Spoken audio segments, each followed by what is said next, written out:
Hello, hello, hello. How is everybody doing? And how excited is everybody? I'm very, very excited. Just so you know.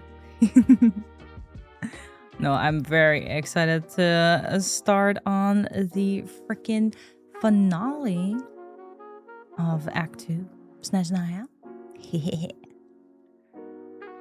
Alright. Oh, sorry. Give me 1 second, actually. I think... Give me 1 second here. I think my VTube studio isn't doing what it's supposed to.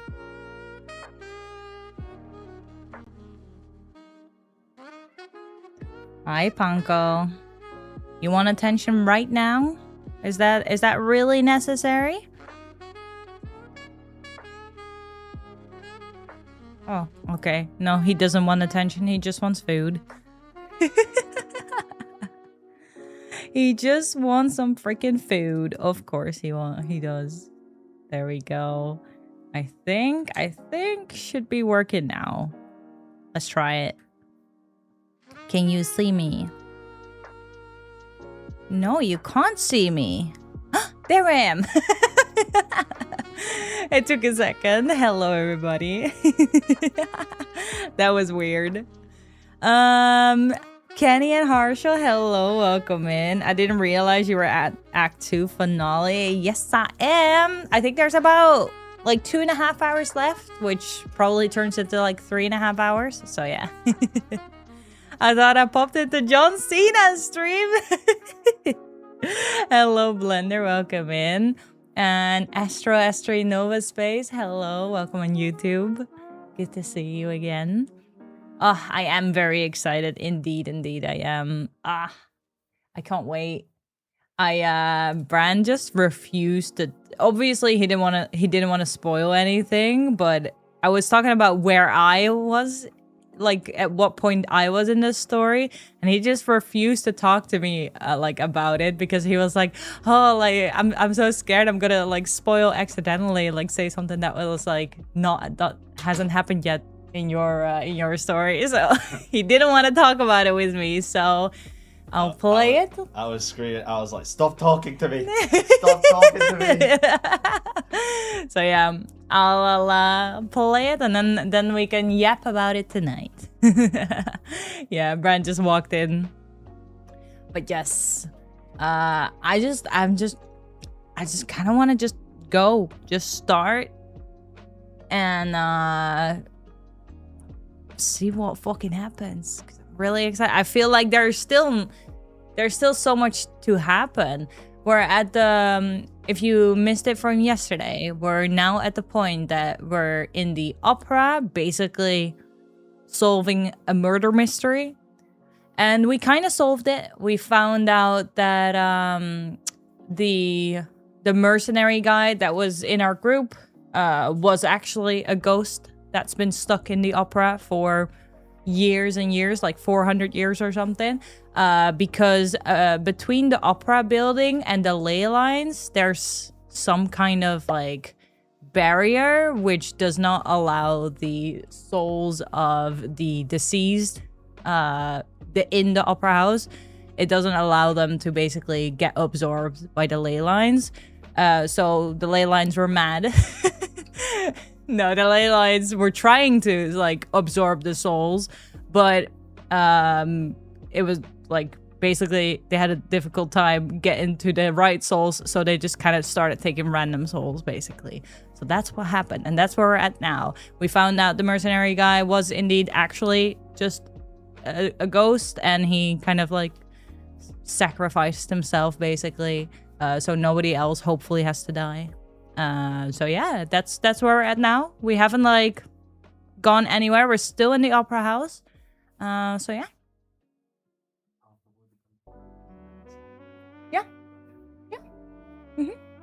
Excited.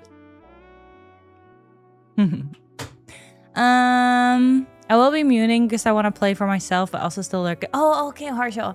Yes, that is absolutely fine. Aki, hello, welcome in. How you doing? What do you think about Act 1, by the way? A quick review, so just like take one.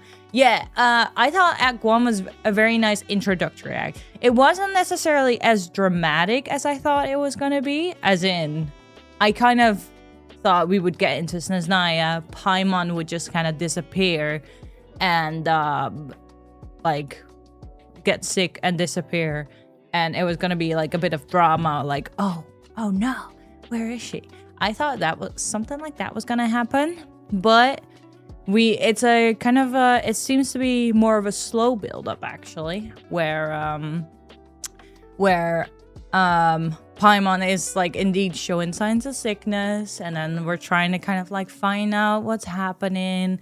We're obviously trying to speak to the turrets, while also like finding out what's happening in SNEZHNAYA with like the crystal being sent to the research facility, meeting up with our Fatui buddies and everything, and then also meeting the new characters in SNEZHNAYA. So it's like Act 1 was a very kind of like a nice slow build up, like getting to know the environment. We got to see like a few of the villages and stuff. We got to like see the train, the new mechanics and everything. And then indeed also getting to know the new characters. So yeah, just a nice slow build up. Nothing dramatic, but hey, don't always need it either. But yeah. So you will say a 6 out of 10? I wouldn't say any kind of grade. It's an introductory quest. Like, I think as an introduction to the region, it was fine. I don't really grade the quests in my head. I'm just like there's one way to do it, then there's another way to do it. Like indeed, yeah, you can start a quest like super dramatic and everything, but don't always have to. Like it doesn't always have to start with drama, right? Sometimes it's nice to get just a good explanation of what the fuck is going on somewhere before you start getting into the drama yourself. Get a good overview. But no, I think of course, like it's always fun to go into go into a new area and just be like overwhelmed with something. That can be fun, but like I said, I do think that's not always the way to do it. To be fair, there was like a few kind of like plot twists. I think the opera was, of course, Act 2, so that's, like, not part of Act 1. But meeting fucking Piero right away, that was a fucking plot twist. I was like, the fuck is he? What the fuck is he doing here? I really did not expect that. I thought, indeed, like, Alyosha made sense to be the first one we meet, which was, I mean, not exactly true, of course, but kind of, yes. He's the one who introduces us to a lot of the places. I thought it might have been Pulcinella, who we'd kind of like meet first for the Harbingers, seeing as he seemed to be the one to kind of like invite people to SNEZHNAYA, kind of like that. So yeah, I expected it to be him maybe, actually, but no, I think so far, it's definitely been, like, not necessarily what I expected to happen, basically, you know?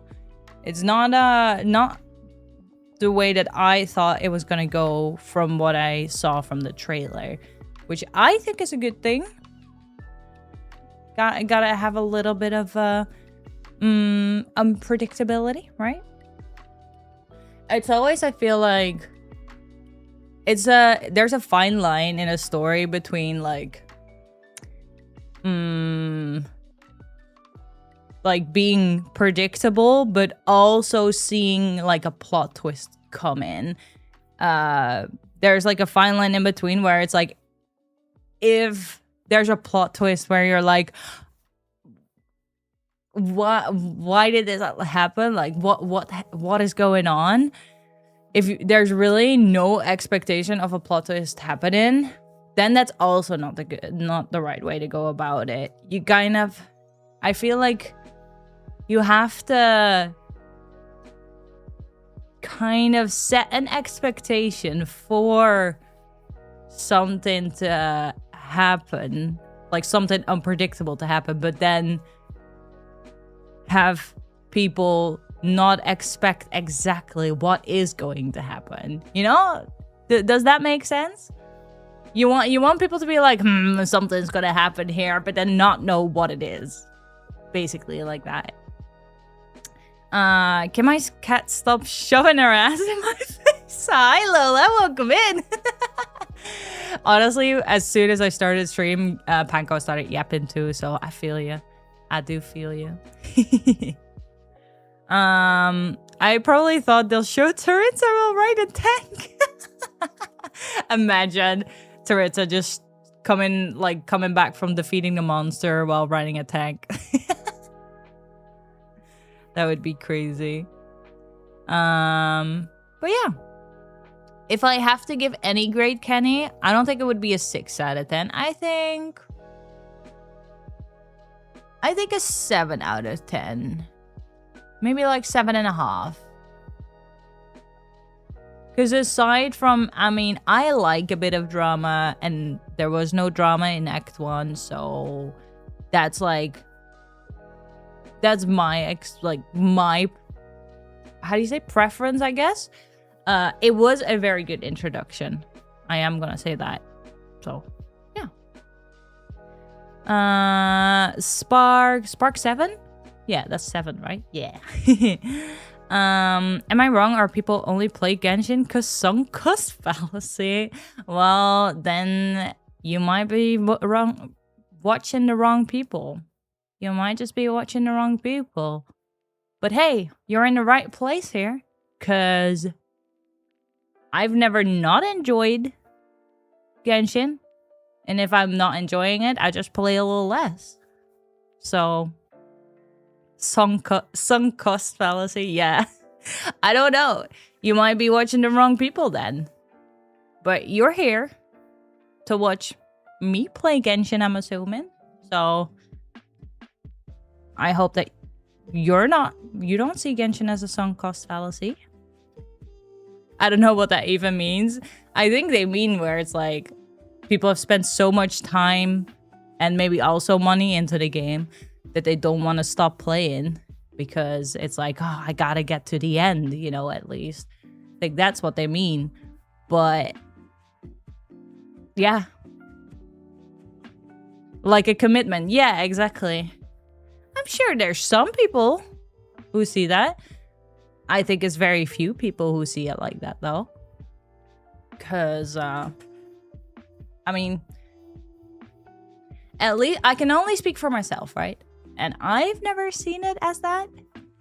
I've never had the feeling where I'm like, oh, I don't really want to play anymore, but like I've spent so much time on it now. I stopped playing Genshin for a little bit. I think, was it when we went from Sumeru to Fontaine? I think it was. I was busy with other shit. Just got my like cool new grown-up job. And I was just kind of like, oh, it's a lot now. And I didn't have the best laptop like to play. I didn't even have a PC. I just had my laptop to play it on, and it wasn't doing so well. So it was a bit of a pain in the ass to start up Genshin. So I was kind of like, yeah, I don't know. I don't feel it at the moment. But I kept kind of up to date with what was happening. And then at some point I was like, oh, you know what? Actually, I'm feeling a lot like playing again. So yeah, I just came back. And I enjoyed the story ever since. But there's also things I don't really play much. Not always because I don't want to play it.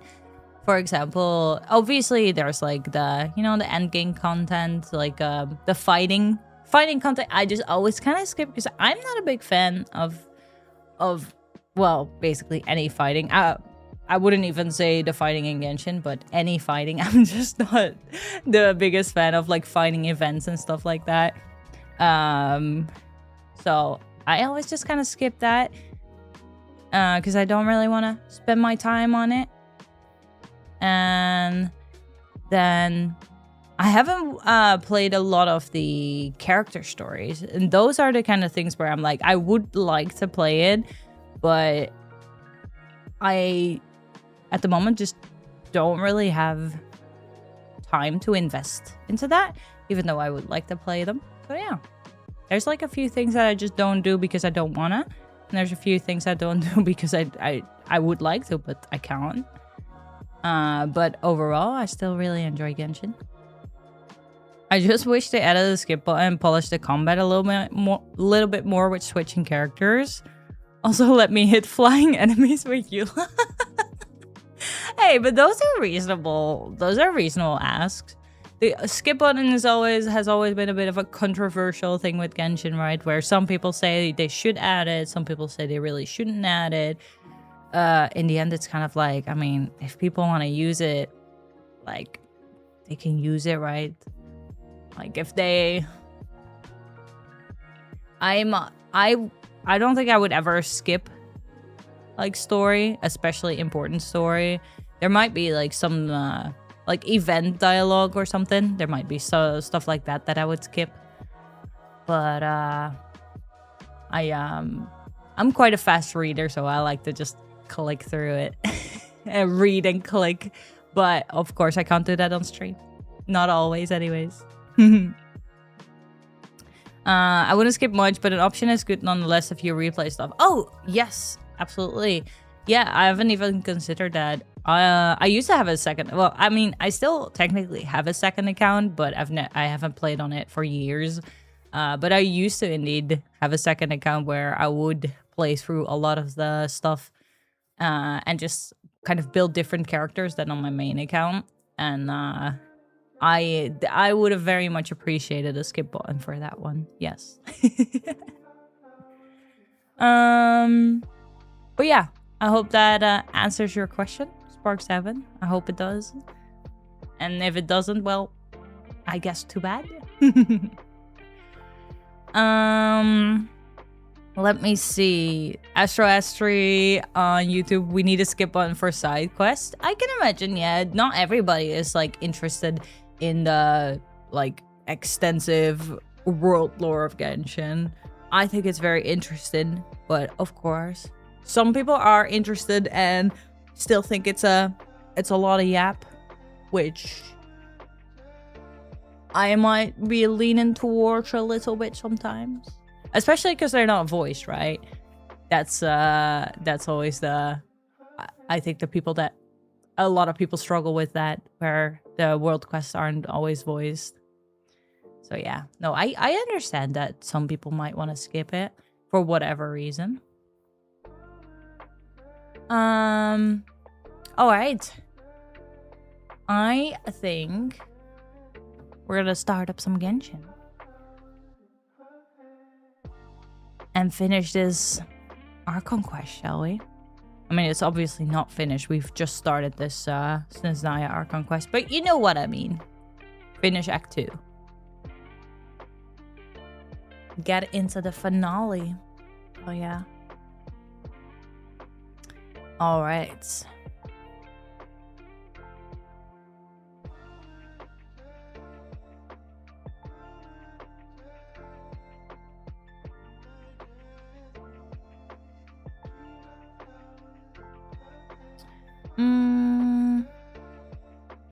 There we go. I'm very excited to see where this is going because honestly, at first with the opera part, the whole murder mystery, I was very excited. Then I was kind of like, this is dragging on for a while. I wonder what's like, how this is relevant to the rest of the story. And then the plot twist at the end, I was like, oh, okay, well, this is interesting. And I'm sure that is gonna, like, the reveal that there is kind of like this barrier between the opera and the ley lines. I don't know if it's just the opera or kind of whole SNEZHNOYA, but I'm sure that's gonna come back into play. Let's go find out.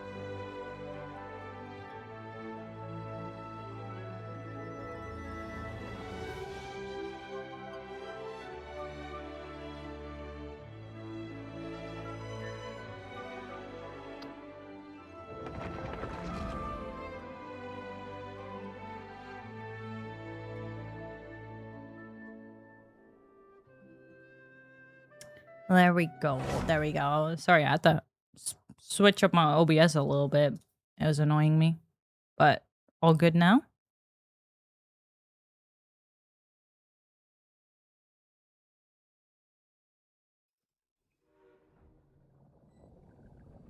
All right. Hell yeah. Let's go. I think we're just gonna be going back into the quest. I think so. We have our little reunion reward here. Not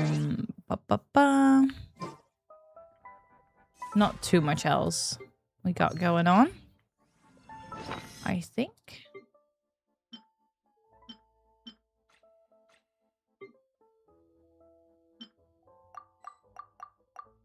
There we go. So many things. All right.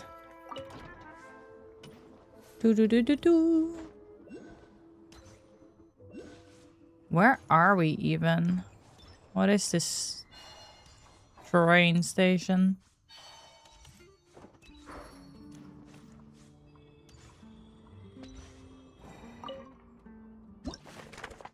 Mm-hmm.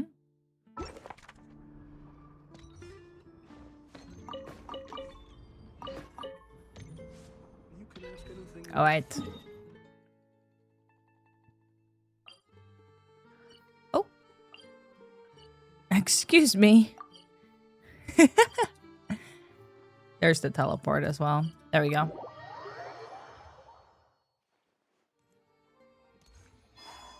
We just need to get back in here. Yeah, special story mode. Let's go. All right. So yeah, I just gave a little recap of what has happened before. So let's go see. Oh, Tonya and envtuber. Well, at least it seems like Mr. Shram stayed optimistic until the end. The information he revealed, it's given me a lot to think about.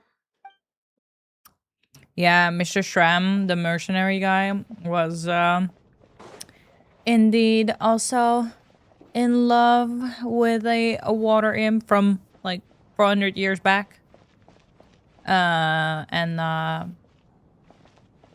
Obviously he died protecting her, basically. So that was very sad. But at least before he passed on as a ghost, like in his ghost form, Vojanitsa told him that she I forget what her name is, but basically the water imp that he dated had a long and fulfilling life. So his sacrifice wasn't in vain.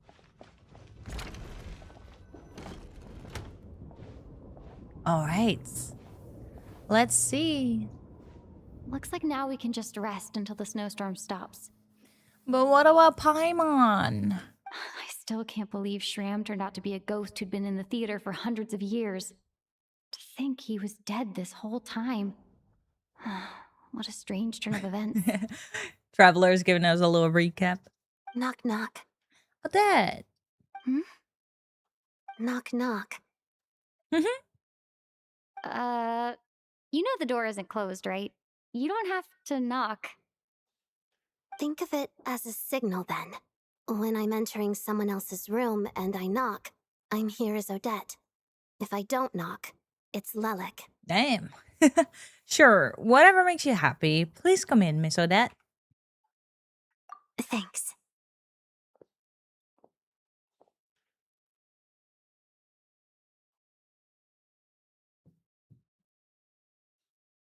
So, why did you come to find me? Is there something I can help with? Vodyanitsa said you knew about my secret identity from the start. I mean, we didn't know. But when everyone was discussing who Lelik could be, you were worried that revealing what you knew would be unfair to me. So you kept it to yourself, right? That's what you wanted to talk about? You just came here to thank me? Yes. I'm extremely grateful for that. It's nothing. I mean, you didn't hold what happened with Senora against me, so I should thank you for that as well. Actually, there's something else as well. I found myself in a situation similar to the one you were in when you helped conceal my identity. So I thought I'd come and ask you for advice. I'm honored. What's the situation? It's about Mitya. Oh. Before all of this, the last time I saw him, he was dead. What? What? What do you mean? What do you mean he was dead? What does that mean? What?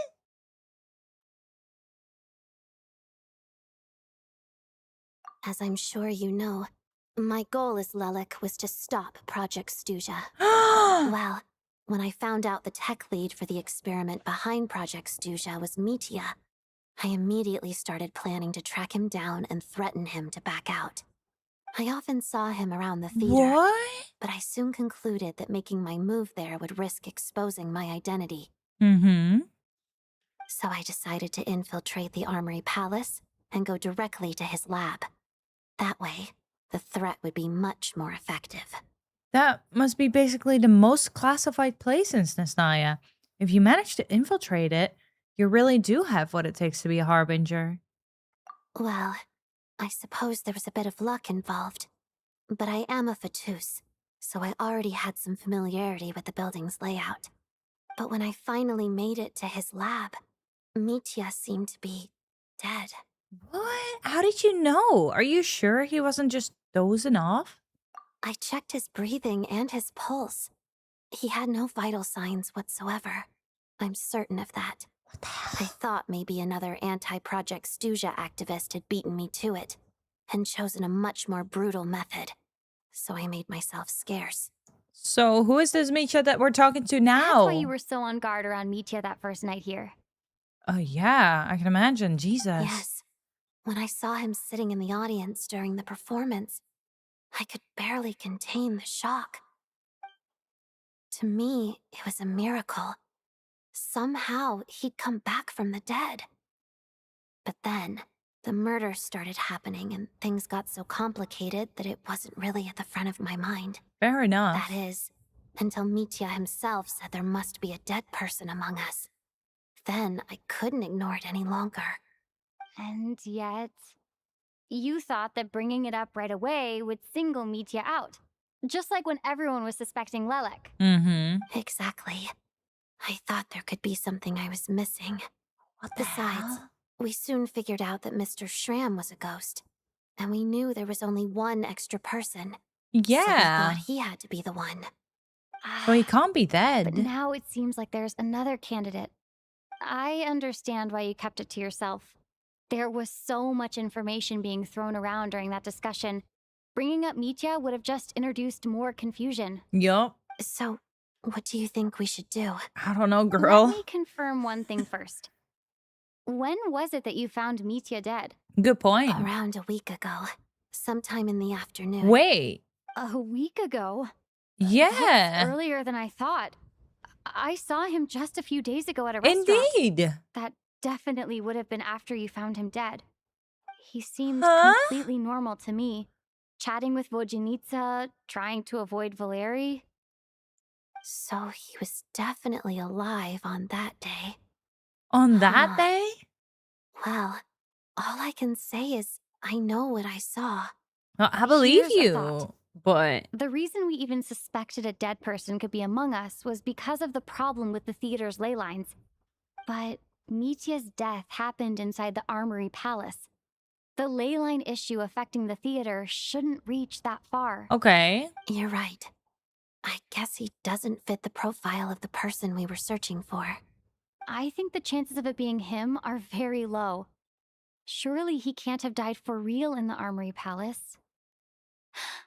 Unless Unless what? Unless what? Indeed. unless he really did come back from the dead.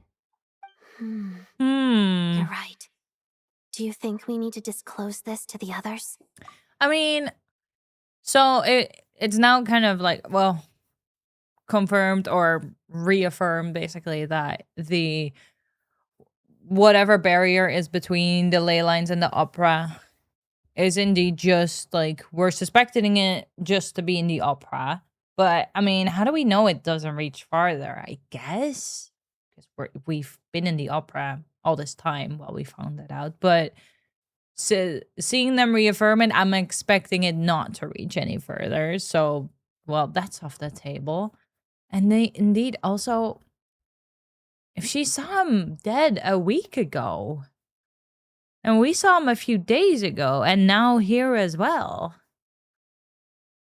is that supposed to be like just an imposter then? Or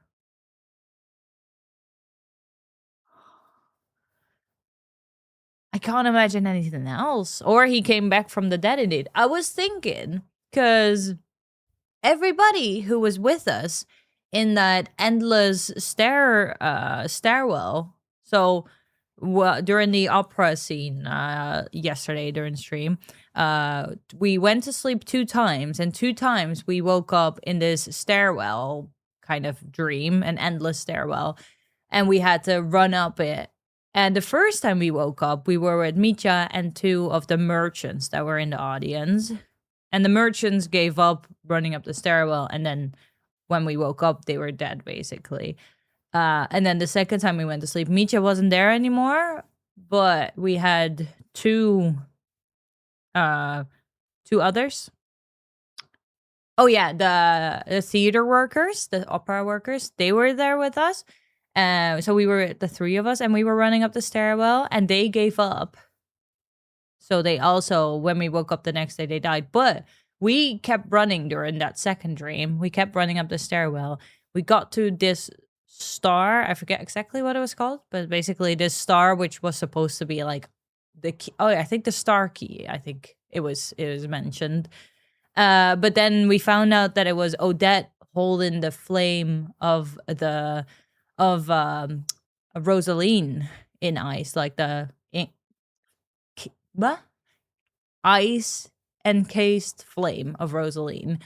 So yeah, we met her there. So I was thinking, I guess Mitya was the only one, except for us, who didn't die in that dream. But no, Odette was also there. So I don't know.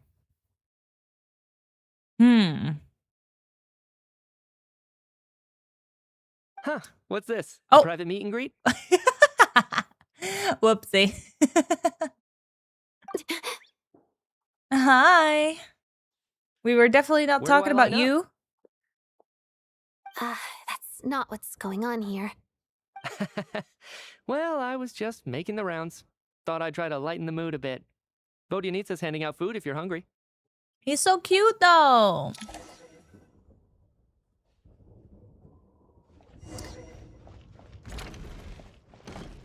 What can be wrong with him? Well, or what can we up with him? I don't want to say what can be wrong, but there's definitely something up with him. All right, let's see. Outside, the snowstorm continues to rage, and before you know it, night falls once more. Oh, What is going God. on with this storm? Oh, Could no. it be connected to that monster that just arrived in SNEZHNAYA? I almost hope it is. Her Majesty the Tsaritsa left to vanquish that beast herself. We just need to wait for her triumphant return. Do you think people still feel the cold after they die? I'm wondering about Shram. Oh, maybe we should have given him a coat before he went out there. Aw. I was also thinking, maybe Mitya is somehow connected to the ley lines or something? I don't really see how that would work, though. I was thinking because the ley lines are, like, they're blocked by the barrier, but like, underneath the opera or whatever. But maybe... I don't know, maybe he's somehow connected to the ley line, that he's here to collect the souls? I don't know, I'm just... I'm grasping at straws here. I don't know what's going on. Death itself is cold, isn't it? I'm sure the storm will embrace him. Well, I hope he has a safe journey. I'm going to miss him, I think. It's not like we can blame him for Rampana and Kulish's deaths. Thinking back on it, We barely made it out alive ourselves. Once we get out of here, how are we going to explain what happened to their families? Oh. Hmm. Oh. Oh. Sorry. Are you okay? Here, take this. I've never used it. Alright. The Chud seems to be turning around a little bit. He seems to be becoming actually nice now. Not just, you know, fake nice, but actually nice. Which is good. I'm glad. But what I was gonna mention, Tonya's disease seems to have kind of like maybe the same symptoms as Paimon's disease. Obviously, she doesn't just have a cold. Paimon, obviously, well, we were saying before we assumed it was just a cold, but I don't think we ever thought it was just a cold. So now we're assuming it's connected to whatever new energy source is created in the lab, basically. But I wonder if somehow Tonya is also affected by that. But then also, if Tonya is affected by that, why would Tonya and Paimon be the ones affected by it? Because it seems that so far we haven't met anybody else who's affected by it like this.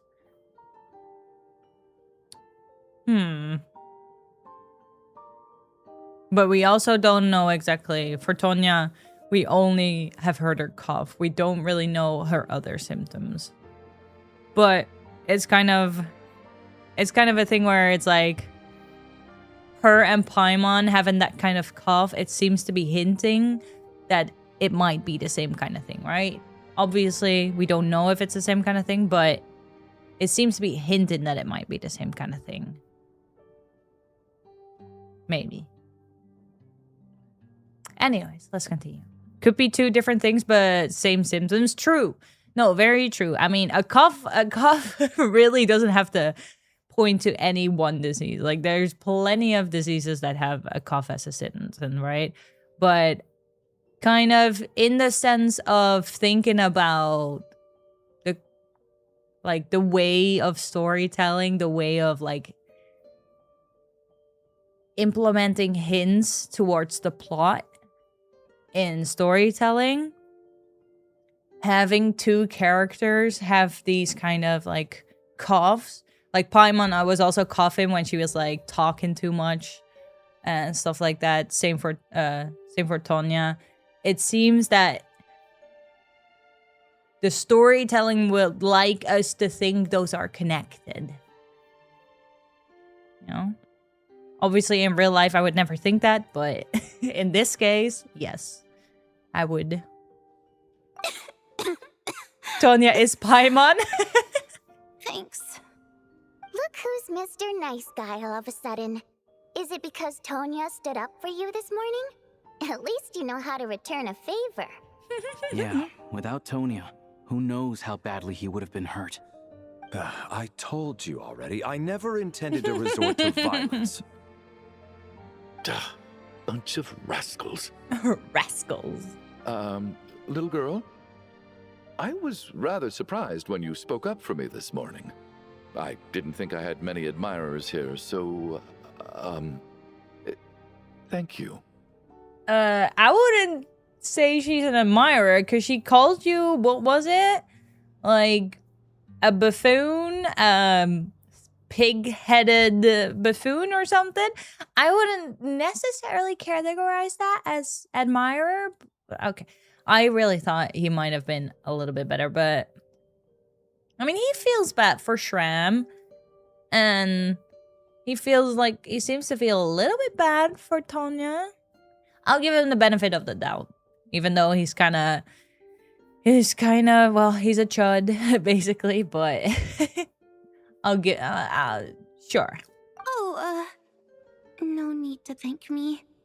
I said some bad stuff about you too. I've been, Yeah, he seems better than he was before. you remind me a lot of my daughter. Aw. So kind to everyone, but never lets her old man off the hook. Unless my wife and I are having a fight, then she's always on my side. Oh. Especially when she was little. Every time I took her out. Interesting. Oh. Oh, God. Tonya needs her medicine, man. All right, easy now. How long have you had that cough, Tonya? I don't know. It's probably been a while. I'm fine. Tonya better Are not you die. taking anything for it? Yeah. I'll be fine once I see my brother. He's gonna pick some frost fairy flower leaves and brew a tonic Oh. for me. Frost fairy flower I'll leaves. feel much better once I drink that. Interesting in medicine. Oh. I see. He also finds that That's interesting. Good to hear, then. We should probably discuss arrangements for tonight. Now that the deceased has left our midst, there shouldn't be any more incidents. However, out of an abundance of caution, I'll keep watch. That seems like a good idea. Shouldn't we take shifts? I can take one if needed. No need. I managed to get a nap in earlier, so I have plenty of energy right now. After all the tension of the past few days, everyone else should just focus on getting a good night's sleep. I feel like they should just be taking shifts like all during the day, basically. Just like everybody sleeps a for long 1 day. hour. This whole situation turned out to be Twice a way day. more complicated than I expected. But Valeri's right. I should just try to calm down and get some rest. The last thing I want is to give myself nightmares. Oh, well. Oh. Oh, shit. Well. Goodbye, whoever it is this time.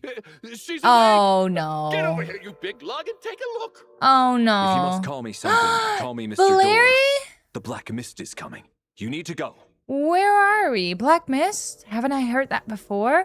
Wait, honestly, I mean, I didn't expect the other people, the 4 people that died during the 2 nights before to just suddenly come back to life. But I was kind of like wondering if now the soul that was missed by the ley lines, if the ley lines got that soul back. I was wondering if maybe, you know, the souls, the innocent souls that the ley lines took would be returned, you know? But they haven't mentioned those people at all. They kind of just threw them in this room off the side and, yeah, called it a day. So I'm expecting then that they're not just gonna reawaken. But yeah, we've got Chud and Valeri. Okay. Well, last night, 2 people died, and the night before that, 2 people died, so fuck. Maybe, theory here. Maybe the first and the second night, 2 people died, then one soul, one supposedly dead, like, person, well, not supposedly, one of the people that have died a long time ago return to the ley lines. Mr. Shram. But we just talked about their Micha possibly being dead as well. Maybe he's also a ghost. So that means there was 2 in total. 1 returned now. So maybe only 1 person dies this night because there's still 1 missing. So maybe that's only Chud. Hopefully. I feel kind of bad because he seems to be trying to get better, but I don't want Valeri to die either, so. So yeah, maybe because there's only 1 dead person technically like alive, or their soul is missed by the ley lines, only 1 person will die. So let's see. Are you all right? Can you walk? We just got attacked by monsters on our way up. That Mr. Door fellow protected us. Mr. Door. He just seemed to come out of nowhere. Not much of a talker, Oh. but when it comes to taking down monsters, that man doesn't hold back. That's an interesting Curses. statement. The Black Mist is catching up to us. We need to keep going. Well, let's keep going. Chud seems pretty motivated, honestly. Mr. Door, I don't believe I've ever seen you around here before. Why is that? Where are they? There's no need to try to get to know me. I'm just Mr. Door. I have to find the door that belongs to me. Oh. Oh. Well, anyway, we're lucky to have you here. Where the fuck Thanks for are saving they? us earlier. Last time they were walking with us. Get rid of that! I can just push these ones off. Ow! No need to thank me. This is where my duty lies. Oh, I am Valeri. Okay, there we go. Apparently. Weird. Last time they were walking with me, but I guess that was because they were NPCs, huh? Where's he going? What are you doing, dude? Oh, God. Oh, well, I guess that was simple enough.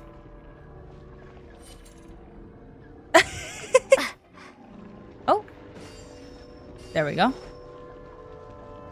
Yeah, I can't actually, like, make him appear Valeri, but he's in my team, so I guess that's the idea. Oh, hello.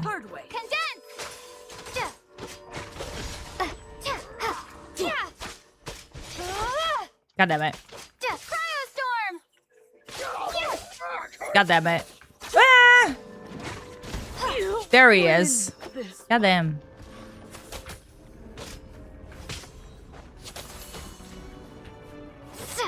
Ow.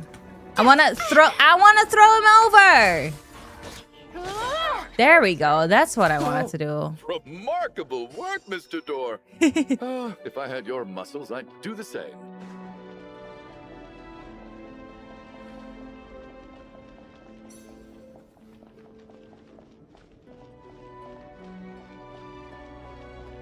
So, what door is Valeri None of these looking doors the for? one you're looking for? Oh, these are some big doors. Jesus, okay. I see. This door? Is this a door? Not really, is it? Oh, God.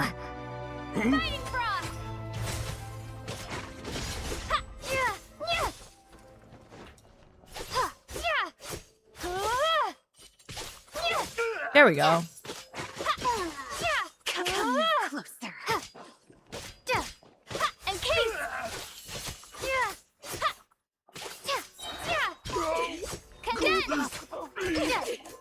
Impossible. I'm so exhausted. And the black mist is still rising. Oh. Wait, look! There's more monsters down Oh, there. no. Are they coming from within the black Jesus mist? Christ. That's a big guy. No, no! They're gaining on us! Quick, keep going, or they'll be at our heels any second! Oh, he is very motivated to keep going. He definitely doesn't give up. Astro, hello. I'll come back on YouTube. Mr. Door, what are you doing? We need to get out of here. They're coming! Found it. Oh, he found his door. We're just looking This for is Valeri's my door.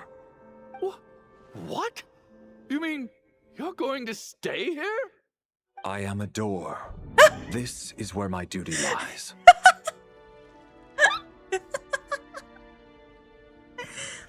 Oh, okay. Okay. God damn it. I am a door. This is where my duty lies. Oh my god. Imagine taking that out of context. That is gonna be a meme. Jesus Christ. So he meant a door for closing, not for opening. Oh, so he's protecting the door or something. No, you saved us. We can't leave you behind. You must keep going. A door can only keep things out for so long. You Ah, must make haste. he's protecting us. But... Oh, you're right. Hey, let's go. We can't let Mr. Door's sacrifice be in vain. Wait, is Valeri actually gonna die? Oh my god. The black mist isn't moving anymore. Looks like both the monsters and Mr. Door are gone. I didn't just imagine all that, did I? Surely I wasn't so scared out of my mind that I hallucinated a door as a human being. No, I remember Mr. Door too. Oh, okay, good. There's no way we both hallucinated the same thing. Getting sleepy? Well, looks like we're safe for now. Go ahead. Let's get some rest. Oh, God. Is that it? Did Valeri actually die? Did his What soul get time is it? taken? Is it morning? I think I had a nightmare. Oh, you I did, guess girl. everyone's still asleep. These past 2 days have been exhausting. Valeri's keeping watch, though, Oh, so no. he's probably the only one awake. Oh, no. Valeri? Oh, fuck. Oh, no. Oh, he's gonna be so dead. He's gonna be so dead, isn't he? He looks as calm and composed as ever. Even now, it seems as if there's no burden he couldn't shoulder. Yet around him, time seems to stand still, as if the gods in their mercy finally granted him a moment of respite. Wake up! Everyone needs to wake up! Oh, shit. Oh, shit. Oh, no. Oh, no. He's actually dead. Just like the last 2 nights. No clear cause of death. What the fuck? I've been a real thorn in your side, haven't I, Mr. Valeri? Now you can rest in peace. But for me, life will be all the duller for not having to run away from you, my friend. Oh my god. How's Tonya? Is she okay? Yeah, where is she? I just checked on her, Okay. and it doesn't seem like anything serious. She's just exhausted from the past couple of days, and she's still recovering from her illness. We should let her sleep a bit longer. What the hell? That means Valeri was the only one who died last night. I wonder if my theory is correct. If Valeri was awake and keeping watch, it would have been impossible to kill him without waking everyone else up. That much is certain. This is so frustrating. Why has nothing changed since yesterday? It I has. thought we It already has dealt with the changed. dead person causing all this. Actually, one thing has changed. There's only one victim this time, not 2. Does that mean... I was saying before that when we were talking, after we talked with Odette, I was saying, what if there's obviously every night 2 people died so far, and Mr. Shram sacrificed himself because we found out he's a ghost, so he returned himself to the ley line. But that was only one person. What if the ley lines are still missing one soul, and they're trying to get it back? And then we were talking with Odette, and Odette, last time she saw Mitya, he was dead. So what if the other soul missing from the ley lines is Mitya? And that's why only one person died, because the ley lines tried to only get one person this time.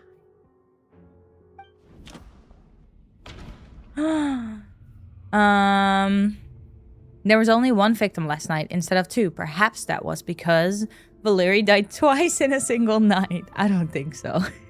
Mr. Shram was one of the people who should have died last night. Could have been. The number of victims each night corresponds to the number of the deceased around us. I think it's that one. Sacrifice himself to save someone else. Nah. Option 4. After the deceased Shram left, there was one less victim last night.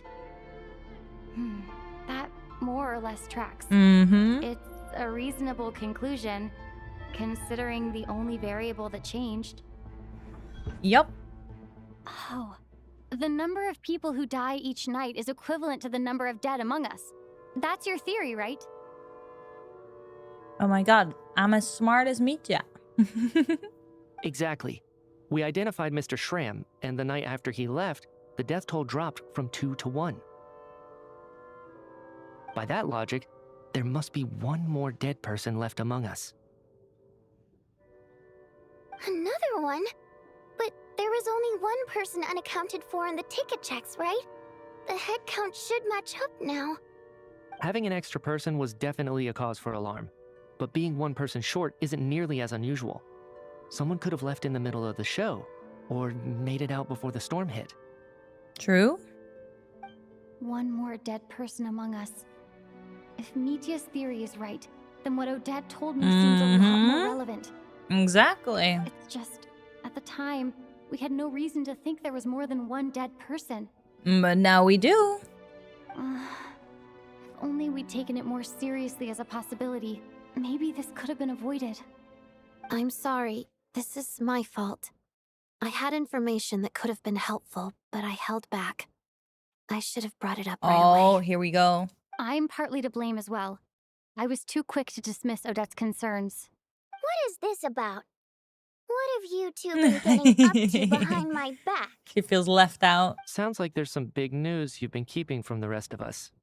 Well, we're all ears. All right, let's go.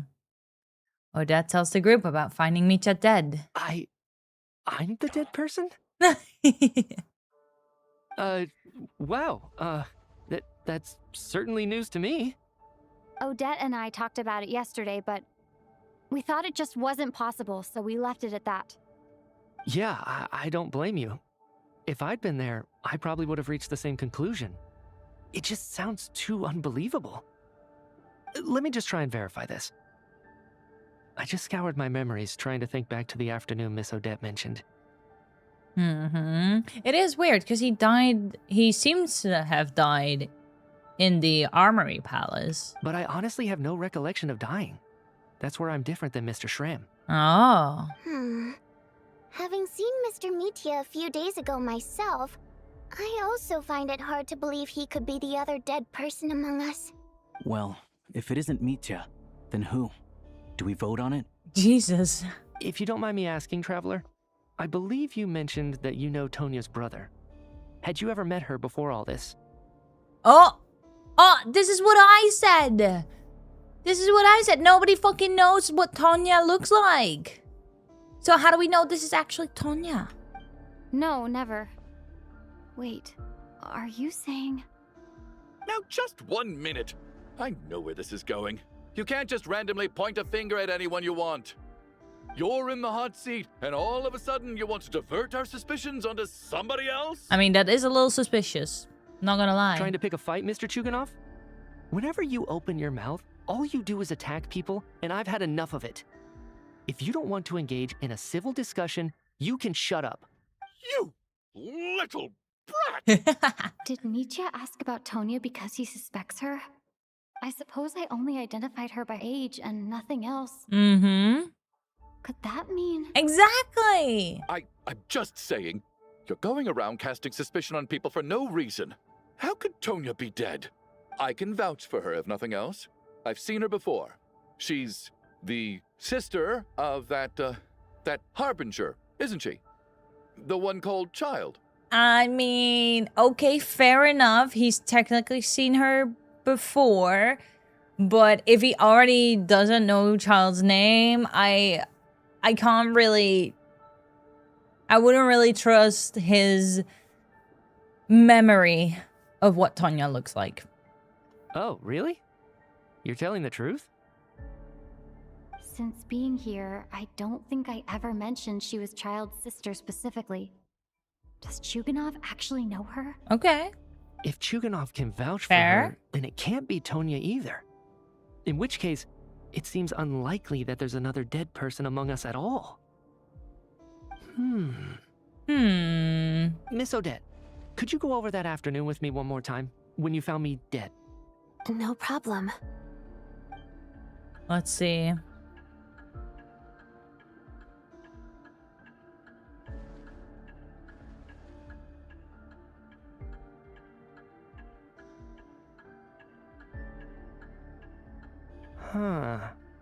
No matter how hard I try, I just can't remember anything about dying.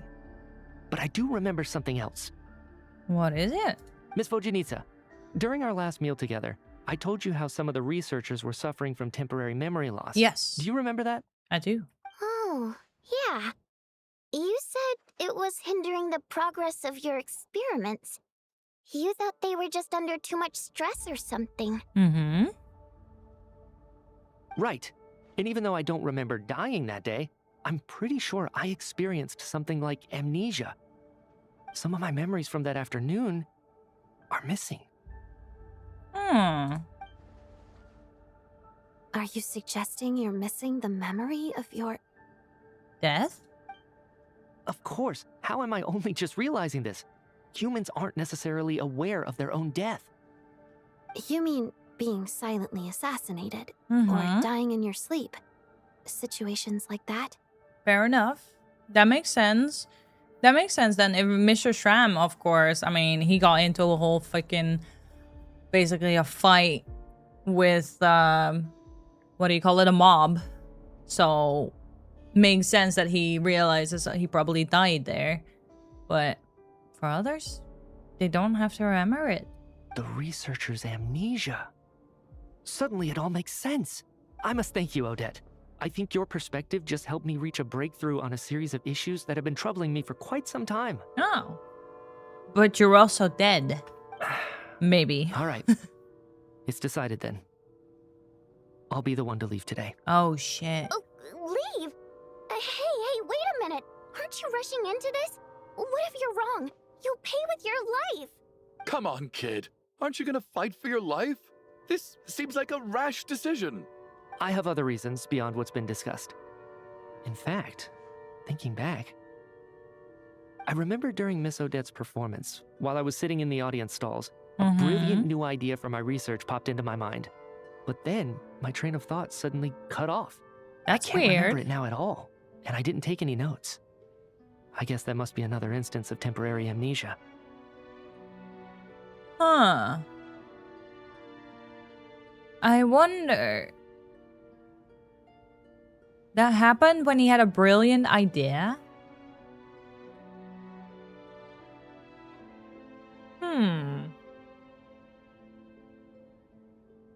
I wonder if it might have been every time he forgot every time he had a brilliant idea.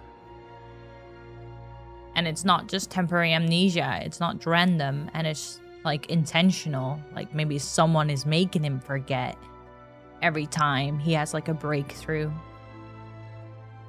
No. Hold on. I see where you're going with this. You're suggesting that each instance of temporary amnesia is a death, right? Oh shit. He just die a bunch? Maybe, yeah. There's a glaringly obvious flaw in that idea, no? How can one person die so many times? That's a fair question. I believe Miss Odette's account. During the period where my memory is blank, I must have been either dead or in a similar state. But also, the question is also like, I mean, if he died then, like, how is he back up, right? All it would take is for the same thing to happen in the theater, and I would come under the effect of the ley lines in this vicinity. This increases the likelihood of me being the deceased, does it not? Wait, all it would take is for the same thing to happen in the theater. I would come under the effect of the ley. Oh, in this vicinity. This increases the likelihood of me being deceased. Oh. So the ley lines think he, like, actually died. Not like a temporary death, but actually died and are trying to take his soul. Huh. There's no evidence to suggest that anyone other than me is a candidate for the deceased. So allow me, as a scientist, to treat this as an experiment. Please relax, everyone. I don't think things are as bad as they may seem. If I really am the deceased, then to leave the theater will be a relief for me. If, on the other hand, I'm still alive right now, well, apparently you've all witnessed my resurrection recently anyway. Who's to say I won't return from the dead again this time? I guess, yeah. Fun little experiment, yeah. If the ley lines take the dead, they probably think they are dead. So are they treated as dead by Tevat?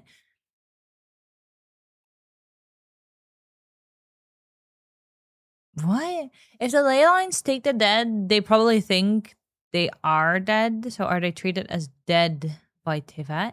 I'm not too sure what that means. Mitya's right. This is the only thing we can try right now. I think he's deliberately downplaying the gravity of the situation, though. He probably doesn't want to burden everyone. What is a scientist if not someone who gambles on experiment after experiment in an attempt to obtain the truth? I mean, usually they don't, like, put their lives on the With line. the snowstorm, the ley line phenomenon, ghosts of the dead, and my amnesia, We've been paralyzed by not knowing and powerless to do anything about it. It's a terrible feeling. But if I do get resurrected, you can be sure that I'll come back with the truth of all this. Just you wait. Oh, shit. Oh, he's going. Oh, no. Mi-chan, no! No, Mi-chan. The little wave. As night falls, the theater is filled with a heavy silence. More than half of the group is gone since the first night here. Beyond the loop. What does that mean? What does that mean, beyond the loop? Oh. We've made a, like a little circle here. Cute. Poor Mr. Mitya. I didn't even get to see him one last time. Now that it's mentioned, now that it has been mentioned by others that Tonya might be a little bit sus, and nobody else but Chud has seen her before, which I also highly doubt that Chud has seen her before. I'm fucking suspicious of her again, man. I said the first time we had to like suspect somebody of being dead, my choice was between Tonya and Mr. Shrem. I was like, it's one of those people because nobody knows them. Nobody like has really seen them before we got into the theater. So I did actually choose Tonya at first, but then it was like, oh no, like it's not Tonya. It can't be her. And I was kind of like, well, why not? But then I also just kind of assumed that nobody had seen her outside the theater before. Like, it wasn't specifically mentioned by everybody that they don't know her. So I was kind of like, oh, I guess maybe people have seen her. Like, maybe she is well known by the other people here. But now, I am not so sure anymore. I'm not so sure. Maybe it's a good thing that you weren't there to see it. It was a hard thing to watch. I hate goodbyes. Why does it feel like everyone around me is slowly disappearing?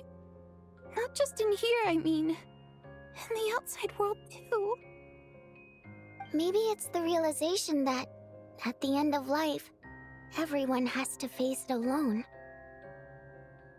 Come to think of it, the main reason we're still alive right now is pure luck. Each morning here, for every one of us, there's the chance that we might not wake up. Yeah. You could take it a step further and say that the same is true outside, too. Who can never be 100% sure when they drift off to sleep that they'll open their eyes again in the morning? Mm-hmm. If I make it out of here, I'm going to cherish every moment that I'm awake and live without any regrets. Without regrets? I feel like a strange sense of anxiety has been quietly growing inside me over the last 2 days. It's weird to me that the traveler can't remember her dreams at all that she's had. And that she's seen, like, the staircase and everything. That is weird to me.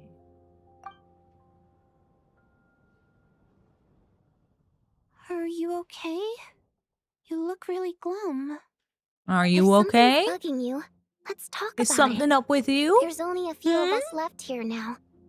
After everything we've been through, what's the point in keeping things bottled up? I wonder if we're going to go sleep one more time. Paimon. Alosha and Odette have met her before. She's been feeling unwell recently. You're worried about her, aren't you? That makes sense. We've been trapped in here for days. To be honest, I used to feel like I was just a spectator in this world, watching everything that happens from the sidelines. Maybe it's because I'm a descender? Oh? A descender? But with Paimon by my side, over time, I slowly felt my connection to this world growing stronger. She loves eating, sleeping, and having fun, but she's also a great guide. It's her authenticity that makes this whole world feel more real for me. Okay. Over the last few days that we've been apart, I've often caught myself wondering, What would Paimon say if she were here right now? Aww. Oh! No. But by the time I snap out of it, the conversation has already moved on and I'm still in my own little world. I'm trying to overcome this sense of detachment, but I really miss Paimon. Me too. I guess, in a way, she means the whole world to me. I bet she misses you when you're not there as well. Maybe you're her entire world too. I don't know if this will make you feel any better, but back when the water imps left Snezhnagrad in droves, I also felt like the whole world was suddenly empty. Aww. I could be surrounded by people all smiling and having fun, and still feel completely separate from it. So, I totally understand how you feel. Later on, I started to think, maybe accepting the fact that our loved ones won't always be with us is something that takes a lifetime. All we can do is cherish their companionship from moment to moment. So, once we get out of here, you better hurry back to our side as fast as you can. Aww. You can't let your story end in regret. That's the trope I hate the most. Thank you. That's exactly what I needed to hear. Yeah, let's get back to Paimon. But Vodianitsa, if you hate goodbyes too, why didn't you leave with your people? That is That's just an the interesting choice I question. made. I used to regret it, but I don't anymore. I do wonder Like why I she said stayed. before, singing is a water imp's primary mode of expression. It's how we convey our emotions. Our songs have echoed through this theater for hundreds of years, each one a story pieced together through moments of joy and sorrow. But does a story exist without someone to read it? To me, the answer is no. Hmm. So I made the choice to stay. Mm-hmm. That way, there would still be someone left to sing these songs and listen to their stories. Otherwise, Interesting. they could have been lost forever. Could you teach me how to understand your people's songs sometime? I want to be able to truly hear them, like Mr. Shram. A fan after my own heart. Thank you, Tonya. How about I sing something for you, and you tell me what you hear? Okay, I'll do my best.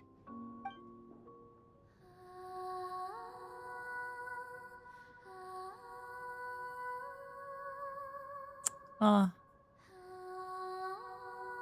I'm very happy we're getting to hear Vodyanitsa sing multiple times, not just like once during her intro. I've never heard that one before. I feel like I can hear a sense of longing somehow. I wonder why that is. Color me impressed, Tonya. You're a keen listener. Mm-hmm. Most people can only tell if a song is happy or sad. I didn't think you'd be able to pick up on such specific details. So, what's the song about then? Come on, tell me. I've actually never performed this song in the theater before, because it has more of a ceremonial purpose for our people. It's not meant for the stage. Oh. It means something like, "May those we have lost watch over us, and follow this song back home in the night, so that we might be reunited once more." Aw. So it's kind of like a requiem, a call to be reunited with our loved ones in our dreams. No wonder I could hear that sense of longing. You sing it for loved ones who have passed away. I hope it reaches them. It's getting late, Tonya, and you're not well. Oh We should all no. turn in early. I suppose there's no reason to keep watch tonight. Yeah. Okay. But, before I go to bed, could you sing that song a couple more times for me, Vodianitsa? Of course. Anything for my #1 fan.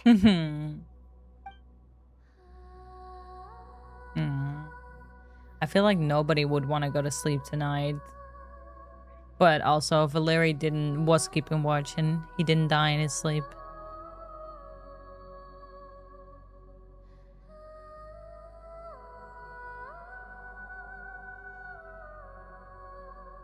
Oh, it's so pretty.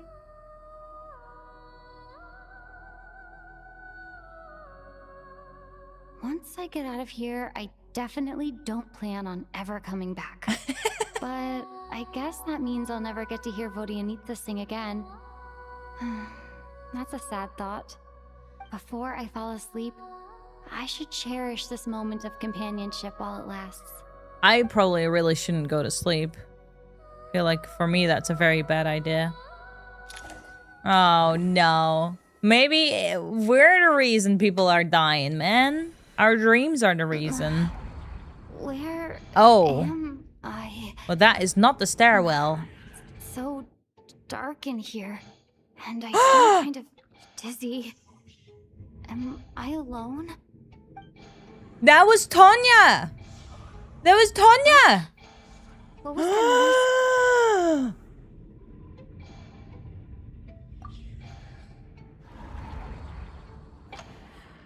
Oh shit. Oh shit. Oh! Oh no. Return, O spirits. Fulfill your oath of protection. Vodianitha. Oh shit. Oh.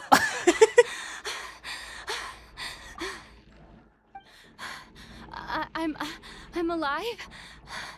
What just happened? Tonya fucking attacked us, man. No time for questions.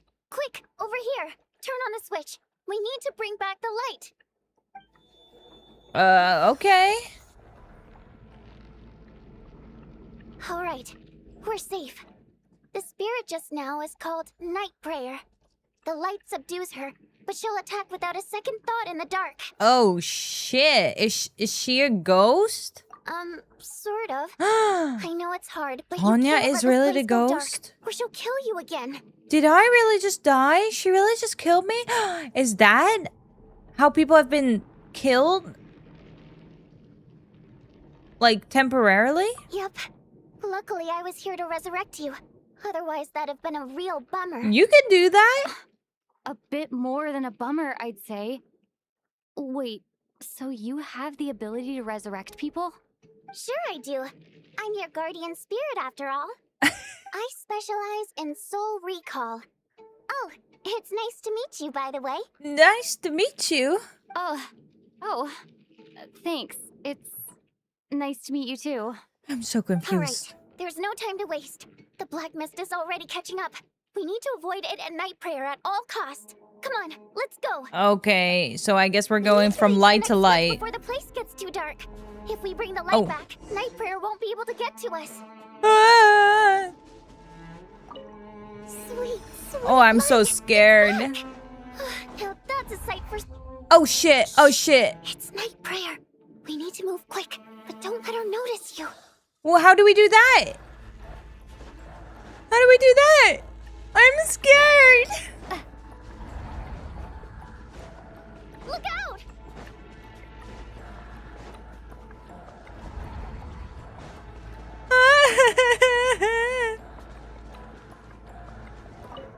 Oh, I saw her there.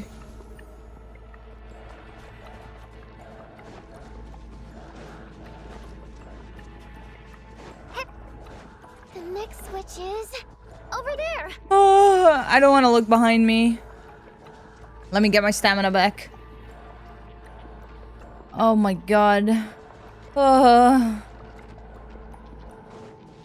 Let's run. Oh no. Ah!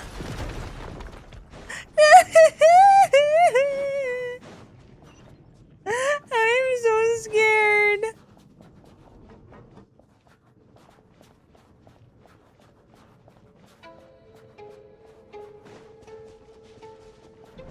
Wait, there's light there. There's a lot of light. Oh, fuck. Oh. Okay. Oh, Jesus Christ. I almost fell down. Okay. Let's go. Oh. Oh, no. Oh, no. Oh, no. Oh, no. Oh, no. Oh, no. No, no, no, no, no, no, no, no, no, no, no. Oh, she's right there. Do we go around? Do we go on top? The switch is just up ahead. Hurry!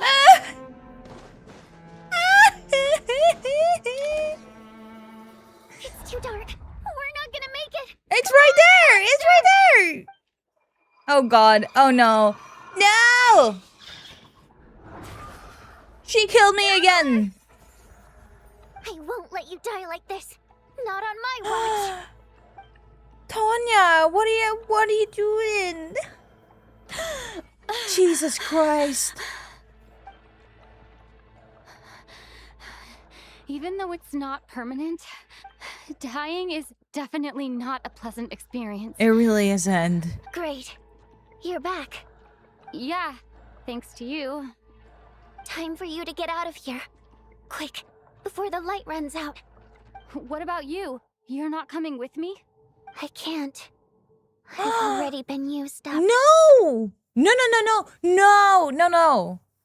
Don't let Vojanitsa die. Don't.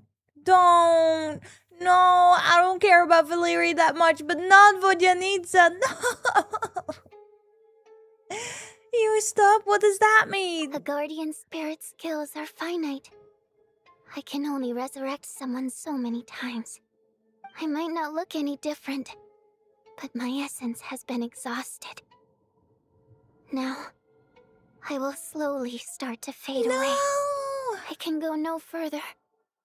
The black mist is where I belong. It's okay. It's not Why okay. didn't you tell me sooner? Because it wouldn't have changed anything. That knowledge would have just burdened you. And a guardian spirit's role is to protect. But... Go. Now, before it's too late. I already hear night prayer approaching. Freaking Is fucking Tonya just like death in disguise or something? Oh. No, Vojanitsa. She's gonna be dead. No. How could this happen?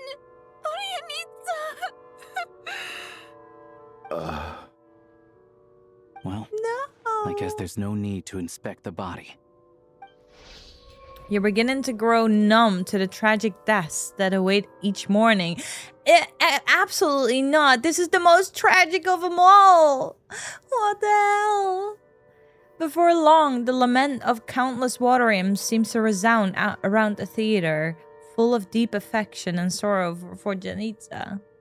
Your emotions begin to respond in kind, leaving a heavy feeling in your chest.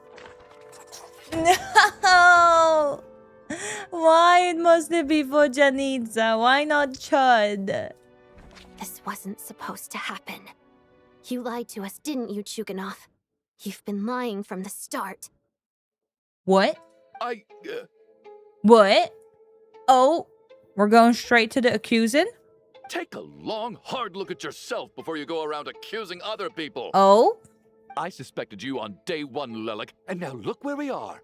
By some strange coincidence, you've never been targeted. You just happen to have survived this long?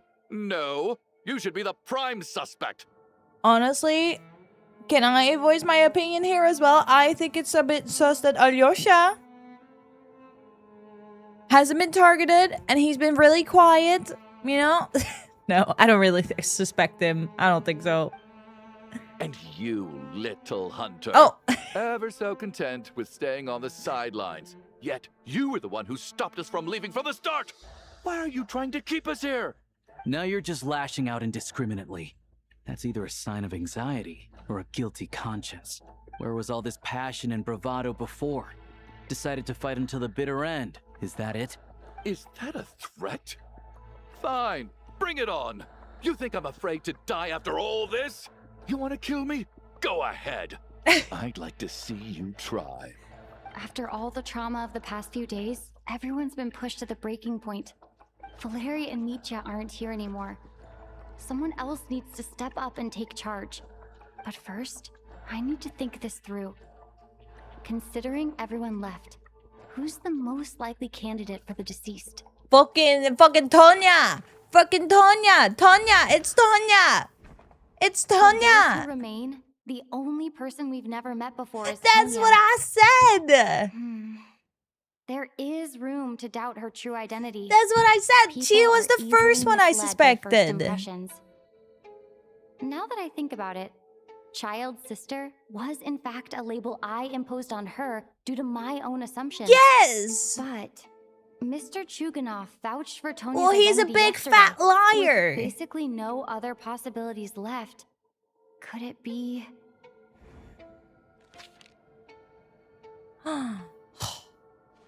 What the fuck, man? Tonya, how's Tusser been lately? Tusser? This bitch. Your brother Ajax must have mentioned me in his letters home, right? Did he say anything about a blonde traveler? What the fuck? No. And my brother's name is Razor, not Ajax. Oh, Chuganov, looks like it's your turn to do some explaining. Yesterday you said you could vouch for Tonya. Why did you give us a false testimony? I knew you were behind this, Chuganov. You've been lying through your teeth from the start. Oh, Everything about shit. you is fake. Down to the wife and daughter you're always talking about. Your entire family man persona is a charade, isn't it? Wait. He doesn't have a family at all? I thought he at least had a wife and daughter, but he just didn't care about them much. He didn't have a family at all in the first place? That night, when I infiltrated your place as Lelik, I noticed you were home alone. Didn't think much of it at the time. Just thought everyone else was out. But thinking back This on it now, bitch. that doesn't seem very likely. My guess is, you live alone, don't you? Even that was a lie?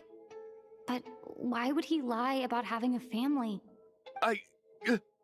Probably because he would get more crystal, wouldn't he? curses! Oh, why is there no end to this blasted snowstorm? If it would just stop! I think I remember now. I know how I ended up here. It feels like a distant memory. But at the same time, it's just like it was yesterday. The reason I'm always coughing is because I got sick with frostbite.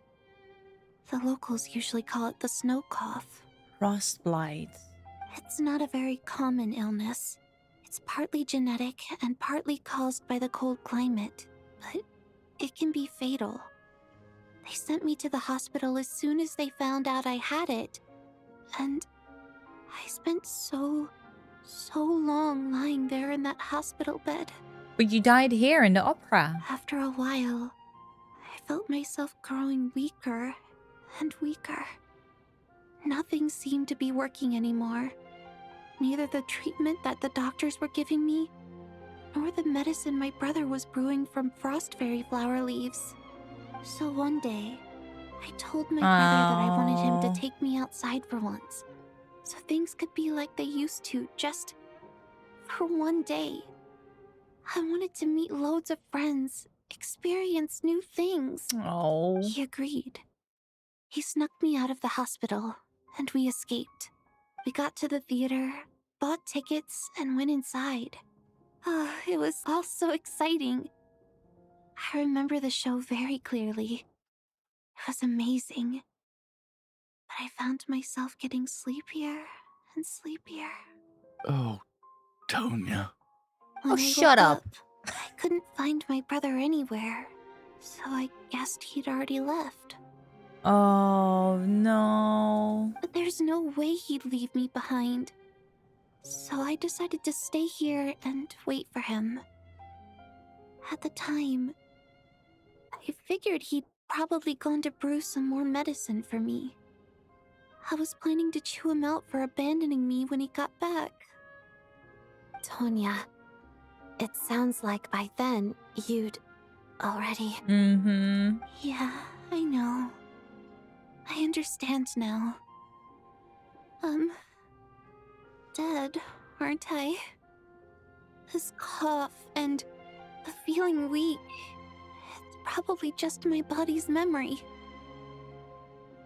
But how does she not know her own name? After all of that, it turns out I can't blame my brother after all.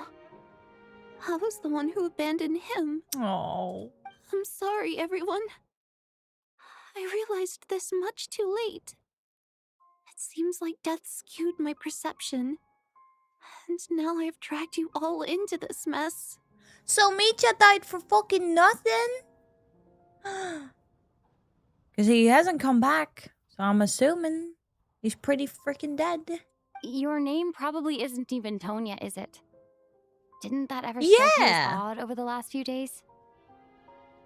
Well, when I was little, my brother and I read a storybook, and Tonya is the name of one of the characters. When we escaped from the hospital, our family and the hospital security were looking everywhere for us. So when you first approached me and said my brother had sent you, and called me Tonya, I thought he must have chosen a fake name that only the two of us would know. Oh my god. Because he was afraid of getting caught. No.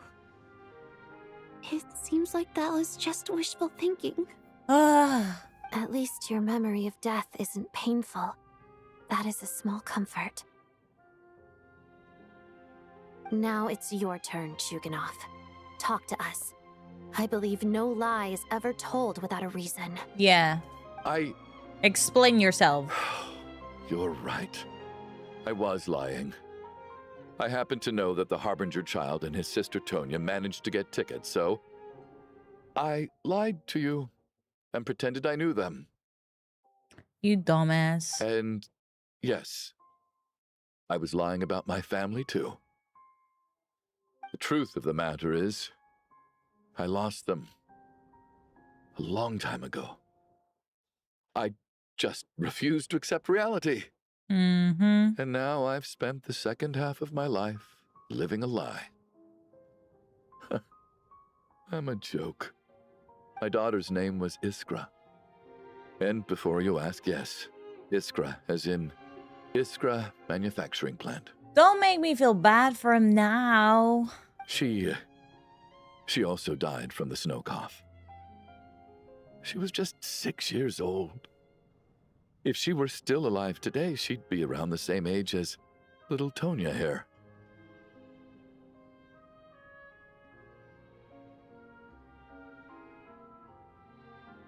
No, sorry. I was like, is this his daughter? But no, of course not. Because that daughter has a brother. Yeah, this Iskra girl has a passed, brother. My wife couldn't bear to face those memories either. For a second, So she I chose got to start a new very life. confused. Without me. Oh. Oh, his wife left him. Goddamn. One day when I came home from work and saw the empty room, I felt like I couldn't breathe. Subconsciously, I started to imagine that they were still there. I soon discovered that this was the only thing that made me feel any better, so I just embraced the delusion. In this case, the Lulu was not the Salulu. Nothing more than a pathetic means of escapism, I know. But at least it's not a crime. So explain your false testimony, then. The night before last, when I was chatting with Tonya, she mentioned that her brother would brew medicine for her from frost fairy flower leaves. Combined with her various symptoms, I suddenly understood everything, including the fact that she was deceased. The snow cough used to be an incurable illness. I would pick frost fairy flower leaves to brew medicine for Iskra too. Of course, he recognized it because of Took his own hours and daughter. hours on the stove. But the year after my daughter passed away, the jester of the Fatui announced that a cure for frost blight, also known as the snow cough, had finally been developed. Oh, shit. Oh, that fucking sucks. It turned out that all previous treatments were completely ineffective. No better than random concoctions. Oh, man. That was the final straw for me. I just couldn't take it anymore. Just one more year.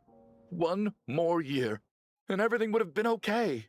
So, more than anyone, I know full well that in this day and age, no one in their right mind would still be using frost flower leaves to brew medicine for the snow cough. That makes sense. Poor Miss Tonya, therefore, had to have been from an era when snow cough was still a terminal illness. Man. So, you projected your daughter onto her? Even though you knew she was one of the dead? Even though you knew that protecting her could get you killed? That doesn't make any sense. You knew she was already dead.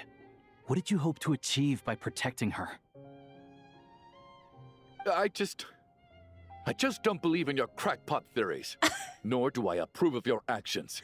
What the fuck? How can you just declare a living person dead and throw them out into that snowstorm?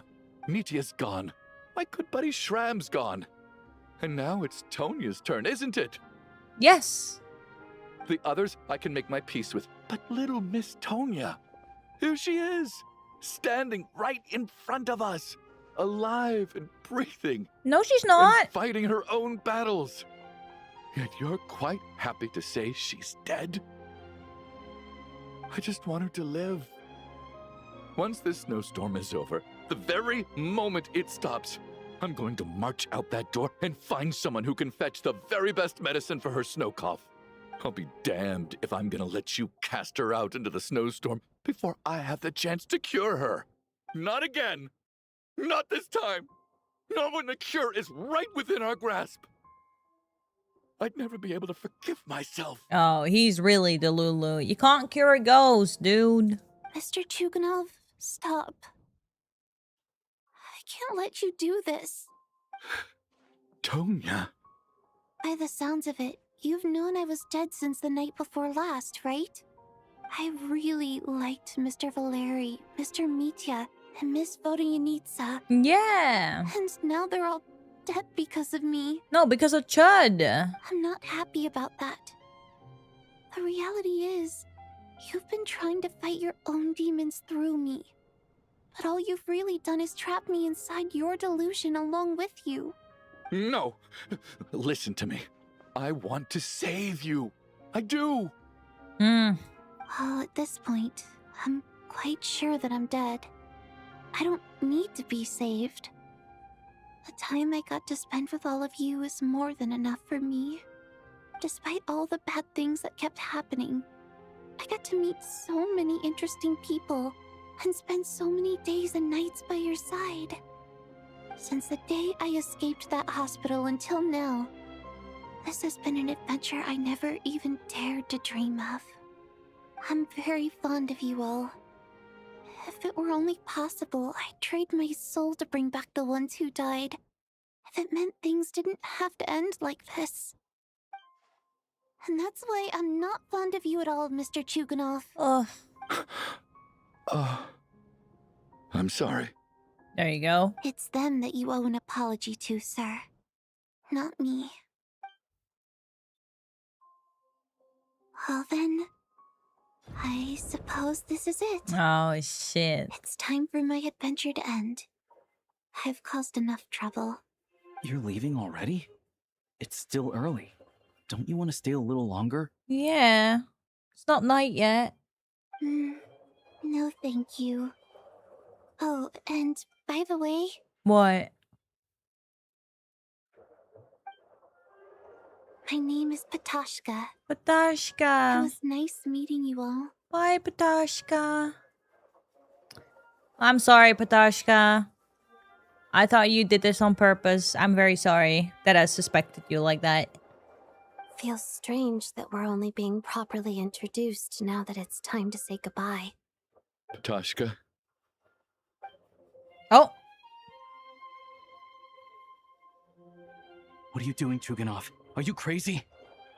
Let me leave. I can't keep lying to myself anymore. In your dreams. Don't think you're getting off that easy when you had a hand in the deaths of so many people. The Fatui have honed quite an array of enhanced interrogation techniques since they were founded. Once we're out of here, Lelik will personally give you a taste of every last one. Damn. But also, what is there to interrogate still? He's told you everything. The snowstorm continues as if it will never stop. Nighttime falls soon once again. Oh god. It's night again. I think we should leave. I doubt this snowstorm is ever going to stop. For all we know, this storm might have destroyed all of SNEZHNAYA by now. Maybe even the whole world. I'm starting to feel the same way. Maybe this is the heat death. Maybe this is the heat death of the universe? What's a heat death? Heat death of the universe. The heat death of the universe, or the big freeze, is a scientific idea about how the universe might end. It happens when the universe grows so large and flat that all energy spreads out evenly. When this takes place, no more work or motion can happen because everything reaches the same temperature. Oh, interesting. Okay. That's an interesting little like insert there. Yeah, everything gets super cold. Wait, we finally solved the mystery of the haunted theater today. Maybe let's at least try to enjoy tonight? Hell no. Fair enough.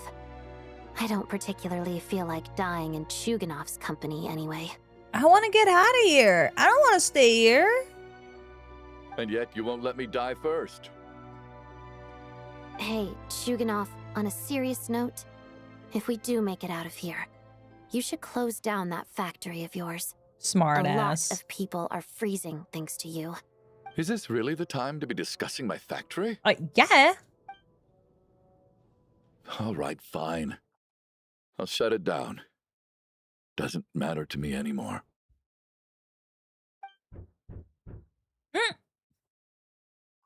I'm not hearing the wind anymore. Am I hearing things? Or was that a knock at the door? Is it Mitya? Mitya? There it is again. But I don't understand. The snowstorm hasn't stopped, has it? Maybe the snowstorm has brought us some unwanted visitors. Or perhaps it's the rescue team. Should we open the door? Is this it? Is this nightmare finally over? It's gonna be Mitya, isn't it? If the last few days are anything to go by, I probably shouldn't be getting my hopes up. Whatever lies beyond that door at this moment, it could be something even more terrifying than everything we've been through so far. Oh, let's go and see. Oh, who's it gonna be? Nobody's coming with me to open the door? Are we doing this all together? I guess I'm just here by myself. Oh, fine. Fine, I'll do it. It is Mitya! Hello.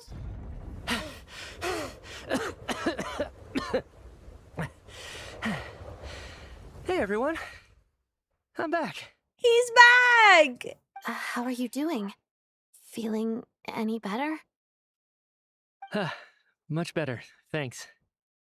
Whew, it is so good to have you guys here. I was a little worried that the theater would be empty by the time I got back. Let me see. Tonya and Vodyanitsa are missing, which means... Yeah, about that. You weren't the dead... Vodyanitsa died last night. Yep. And then you discovered that Tonya was the other dead person. Am I right? Mm-hmm. Not Tonya. Petashka. Yes, First, Petashka. tell us how you made it back here. Given the conditions outside, no one should be able to return alive. Oh, no. You're right. The thing that got me back safely was a song. I heard someone singing. Vodyanitsa is the guardian spirit? After walking into the snowstorm, my mind grew hazy. I don't know how long I walked through the storm before my mind completely slipped away.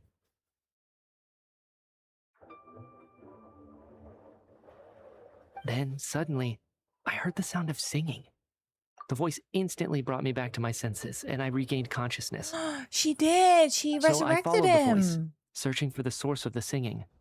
I searched and searched, until finally, just a few moments ago, There Why was is the he in entrance to black the and theater, white? right in front of me. Why is he like that? The singing. I've actually never performed this song in the theater before, because it has more of a ceremonial purpose for our people. It's not meant for the stage. It means something like, "May those we have lost watch over us, and follow this song back home in the night, so that we might be reunited once more." Oh, damn. That must have been Vodyanitsa's Requiem. Mm-hmm. Who knew it actually worked? That song is meant to guide the souls of the dead. Mitya, that must mean that you... Huh. No kidding. Huh, seemed like I guessed right then. This is what I've been so desperate to tell you about. When I first stepped out of the theater, I was still quite lucid. My memory of it is still pretty intact.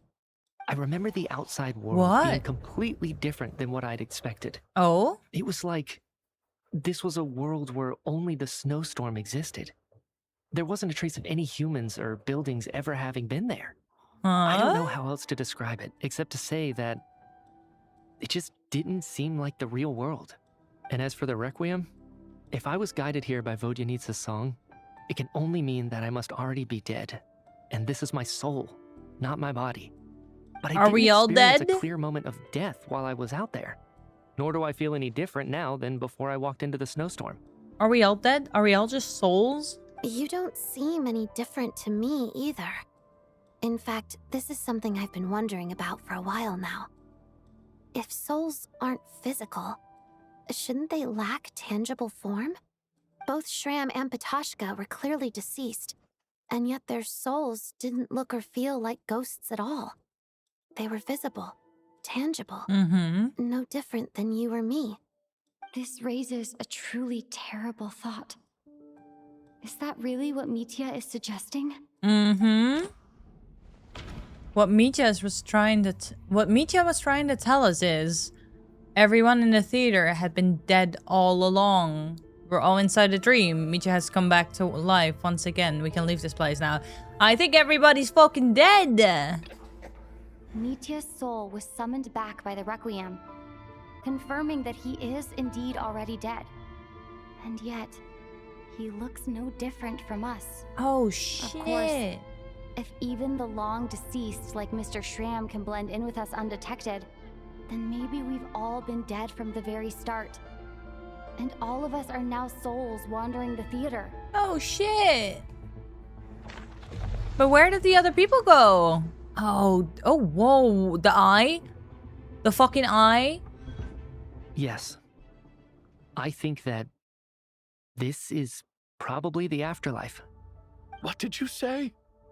Oh, shit, man. You heard me. We died in the theater. All of us did. But due to an obstruction in the theater's ley lines, our souls are trapped here, while an endless, infinite snowstorm rages outside. It's ironic, really. All that time, we were working so hard to figure out who the deceased among us were, when the truth was, we were all deceased. The only difference being some of us died more recently than others. Do you remember that note, "Death is near"? Seems like we misunderstood what it meant after all. Death was nearer than we wanted to think all along. The note simply meant that all of us were already dead. So all our Another attempts to freaking plot survive, twist, man. our search for the deceased, it was all for nothing? Hard to say. At the very least, we helped 2 lost souls find clarity and go to where they belong. True. The presence of those 2 is probably what caused our souls to be drawn in by the ley lines. In which case, the deaths we've awoken to over the past few days were just souls returning to the ley lines for good. If what you're Not saying for is good. true, doesn't that make us the lost souls now? Huh, no wonder. This afternoon, when I was moving Vodyanitsa's body, I noticed that the other bodies in the room hadn't decayed one bit after all these days. That's a good point. That's further Should have proof probably that those mentioned aren't that. physical bodies at all, but merely our shells here in the afterlife. Am I really dead? This doesn't feel real to me at all. So when did we die? It must have been when we got to the theater, right?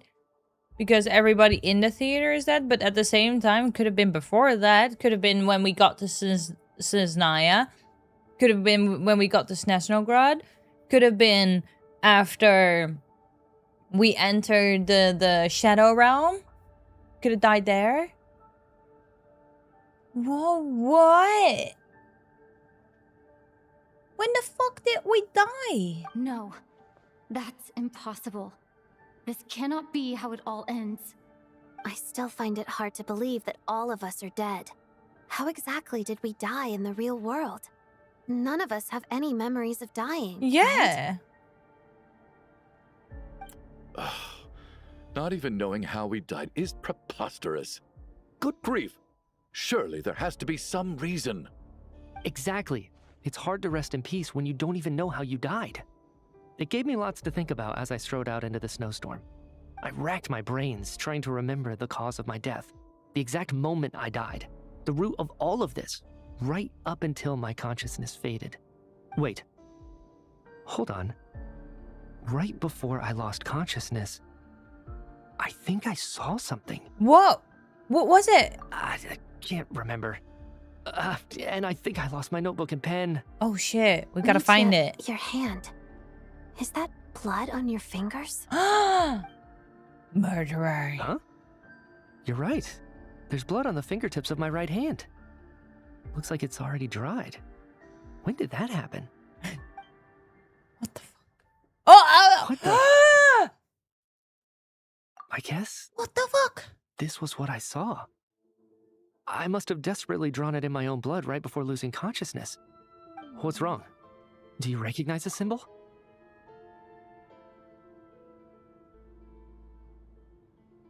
Freaking Renova. What the fuck? It's Renova, the ruler of death. Freaking Renova. Alosha, do you still remember that SNEZHNAYAN folktale you told me about? It was about the Grim Reaper. When someone's about to die, he appears as an incarnation of someone familiar to guide their soul into the afterlife. And as soon as you recognize his face, your life is over. I heard a similar tale when I was little. What? You think the Grim Reaper in this story refers to the ruler of death you mentioned? That's right. In which case, death is near could also mean that the Grim Reaper is here, disguised in a familiar form. Death, the deceased, and the Grim Reaper? So it's a triple entendre. But who? We don't know anybody of these people. Like they're not familiar to us. When I first saw this note, I thought it contradicted the investigation report. But now it seems like that was the whole intention. So the Grim Reaper deliberately misled us. Then we started suspecting each other and searched for the deceased while they hid in plain sight. By that logic, the one person most likely to be the Grim Reaper incarnate is...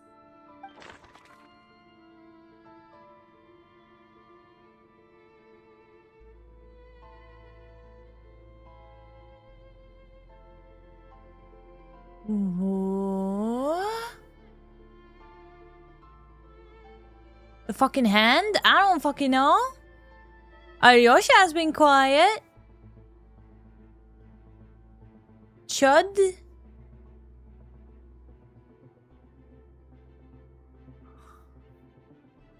I think it's Chud or Alyosha, but the only reason to suspect them that I have is because Alyosha has been really freaking quiet.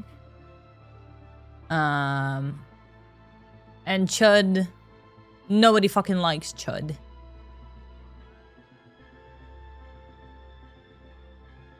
But maybe, I'm trying to think like, okay, if it needs to be a familiar face.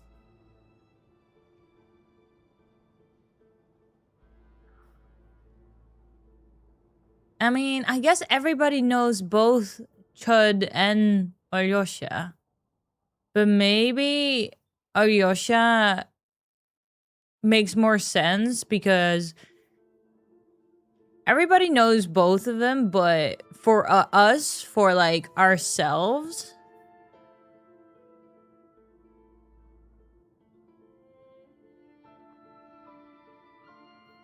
Alyosha is the most familiar. Like we don't really know or care about Chud, so Alyosha is the most like familiar to us since we entered SNEZHNAYA.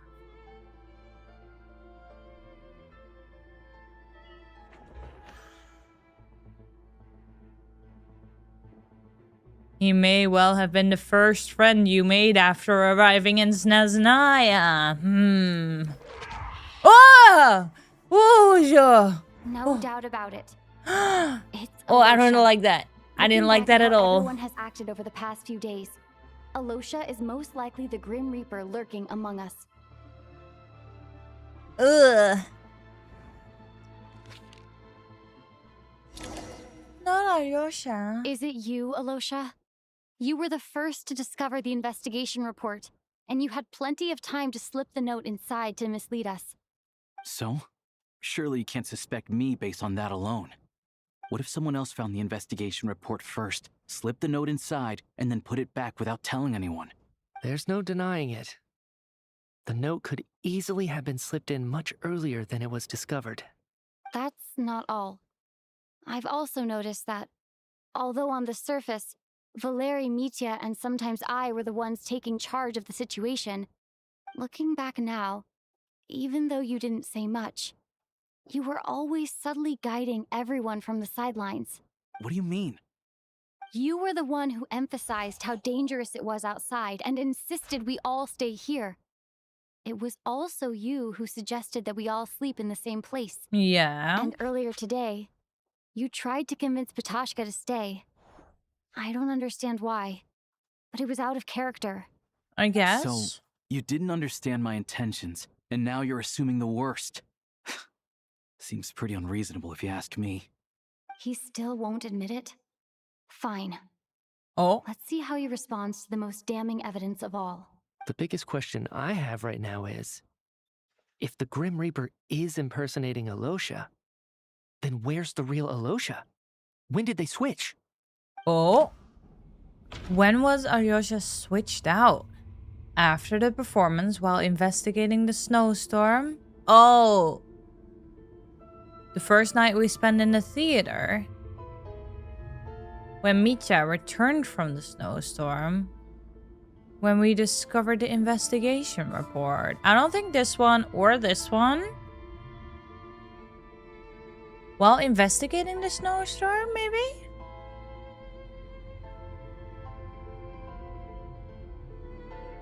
I guess Alyosha is the only one we didn't see in one of the dreams, so that also makes sense.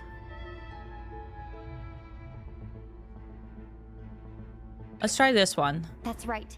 This was the moment. Right at the start, before any victims had even emerged, Alyosha was switched with the ruler of death while everyone's guard was still down. That makes sense to me. Oh, shit. Oh, shit. When all this began, right after the performance ended and the snowstorm began to pick up, no one suspected anything unusual. We just assumed we were snowed in.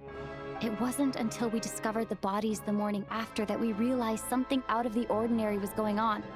But it's clear now that the oddities actually started earlier than that. When Dimov walked into the snowstorm and never came back. Right. So Mr. Dimov was the first victim, not Sobolova and Torgov. And if we pinpoint that moment as the beginning of this incident, then one thing becomes clear. Alyosha, you are the only person who walked into the snowstorm and came back without the help of Vojanitsa's Requiem. Yup. More precisely, Alyosha never came back at all. The one who came back was the Grim Reaper. Not bad. Well, since you've backed me into a corner, I suppose there's no point in keeping up the act anymore. Oh, shit! You're the Grim Reaper?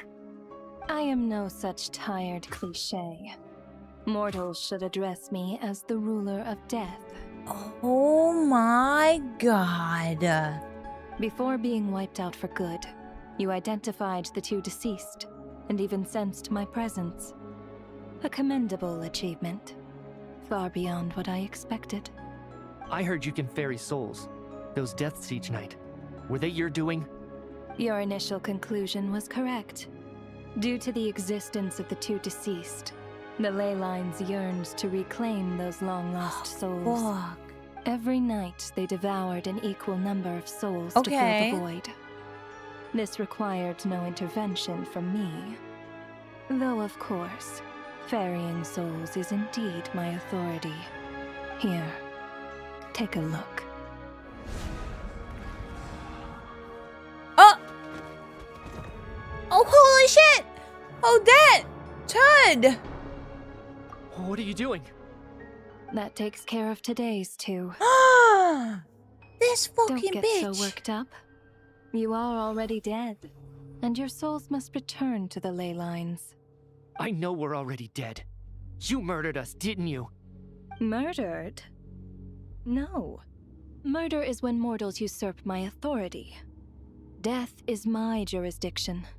If I require someone to die, I need not resort to such laborious methods as murder.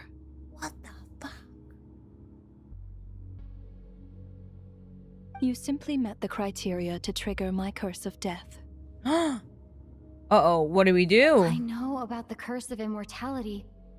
So there's another death-related curse too? Oh, You fuck. cursed us? When? And why would you do such a thing? So often, humans pray to me, begging to know when their death will come and what form it will take. But few people ask why. If you must have an answer, know that death comes simply because one's time has come. So you're not gonna tell us the truth? Hold your tongue. By all rights, you shouldn't even be allowed to speak with me. Those angels from the past are to blame for the reckless renovation of the ley lines here. It's made my work on this occasion infuriatingly complicated. Work? So trapping us here, making us watch our friends die, that's just another day at work for you? But how You did we clearly die? have a lot of questions. Fine. How did we get As a the reward curse for of your death? remarkable accomplishments over the past few days, I shall answer a few of your inquiries, provided they aren't too unreasonable. After the physical body dies, the soul must return to the ley lines for that person's death to be considered complete. Okay. My work encompasses the entire process of death, including, naturally, the guiding of souls into the ley lines, with which you are now so familiar. You must also be rather familiar with Natlan's Night Kingdom, I presume? Yes. It was I who supported the creation of the Night Kingdom. Oh. It provided a convenient means of guiding the souls of Natlan. Here, too, the ley lines connected to the theater underwent some modifications. The angels hoped to make them capable of accommodating the souls of some special creations. Special creations? Like alchemic creations? But this actually hindered their ability to accept ordinary souls to some degree. This effect manifested itself after you died from the curse in the theater, leaving you stranded in the afterlife, unable to achieve a complete death. So we did die in the theater. We died from the curse in the theater.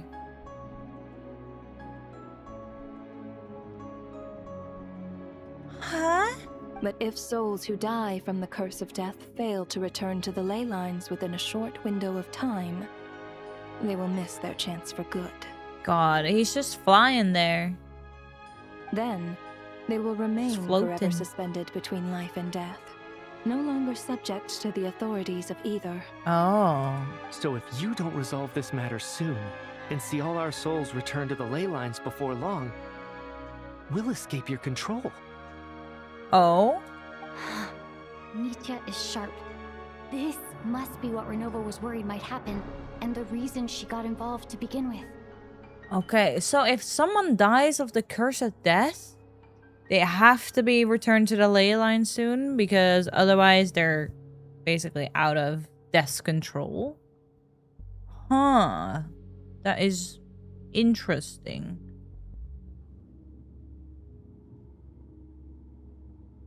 Okay. But if you have the authority to guide souls, why didn't you just show yourself and get it over with? Why hide among us in the form of Alosha? True. And also, still, how did we get the curse of death? You seek to understand the mind of a god. Very well. I'll tell you. This is a theater, and I decided I wanted to watch a show about death. That's why I encouraged you to take the events to the stage. Oh my god, that's why she wanted us to sleep on the stage? I found myself getting quite immersed. I suppose the entertainment you provided makes up for all the trouble you've caused me by being so defiant in the face of death. There. Are you happy with my answer? I mean, it's kind of funny, but also no. Can't say I am. Really? But it fits the stereotypes you humans have about gods. Just moments ago, you were complaining about how infuriatingly complicated your work here has been. Work is work, I get it. There are times when it's a huge pain, but you just have to get it done, right? That's a rather unique perspective for a human. You are in fact correct. There is a pain point in this case. Due to the obstruction in the theater's ley lines, there is a hard limit on the number of souls they can receive each day, making it impossible for me to ferry all your souls at once.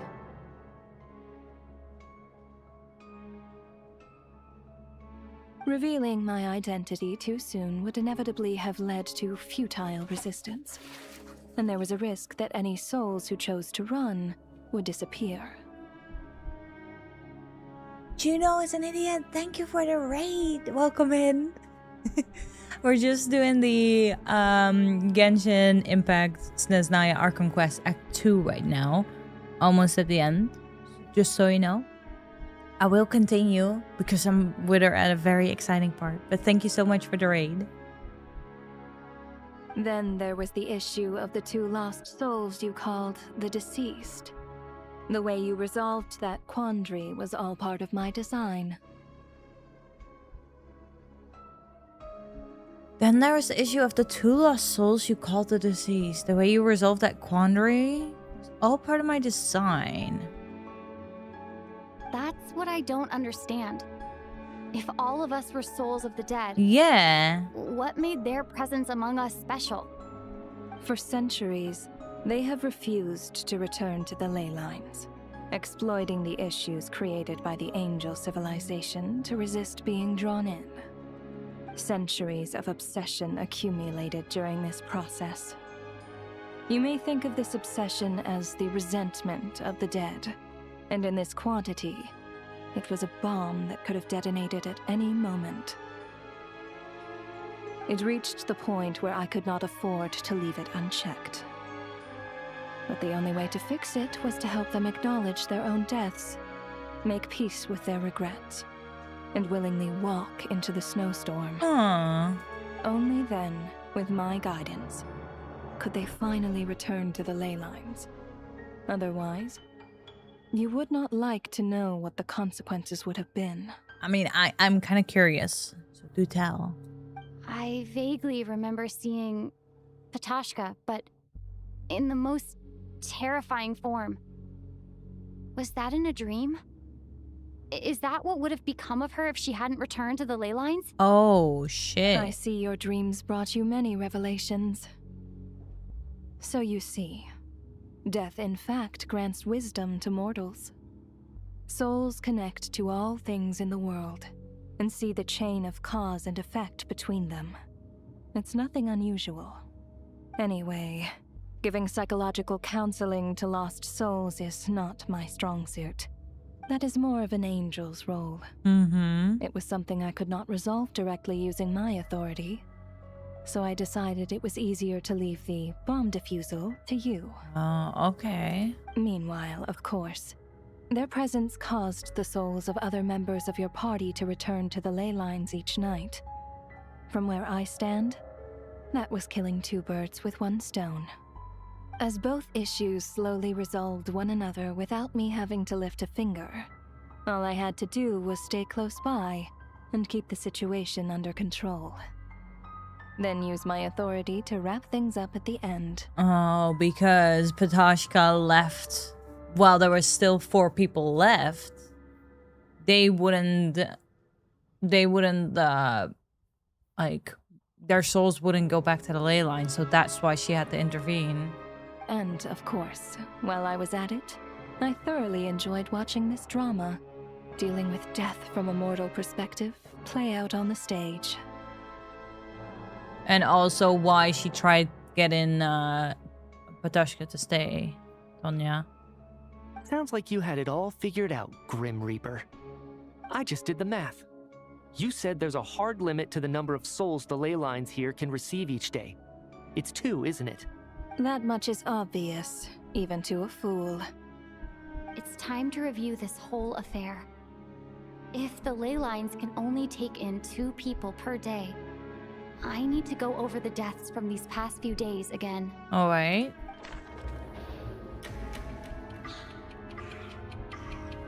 Oh, go back to day 1. Select each day's deceased in order. All right, so... Looking back now, none of us had the faintest idea at the time.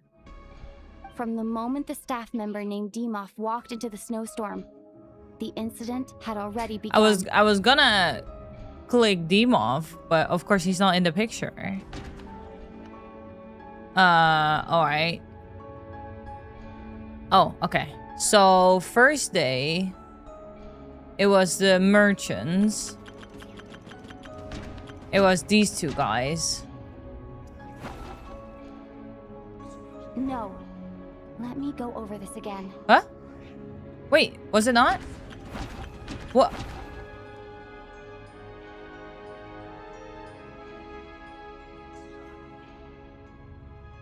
Oh, I guess it was the staff?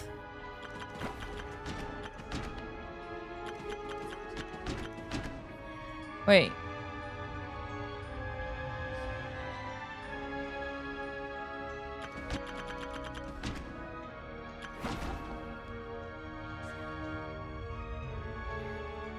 Wait, so first day it was...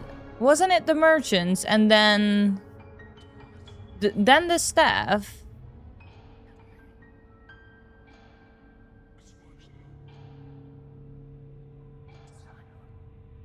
And then... Now I'm getting confused. The merchants, the staff. Then... It was... We found out... It was... This guy, Tram, who was dead. Then... Next night... Valeri died. Then we sent Mitya out. Then Vojanitsas died. Then we sent Tonya out.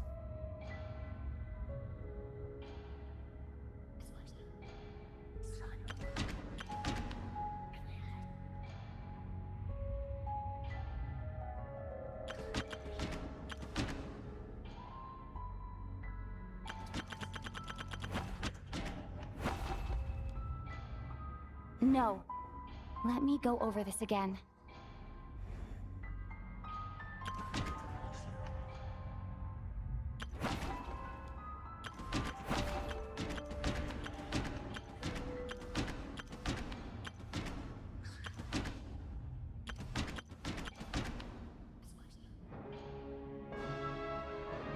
Well, the dude Dimov isn't in the picture. So what's the problem?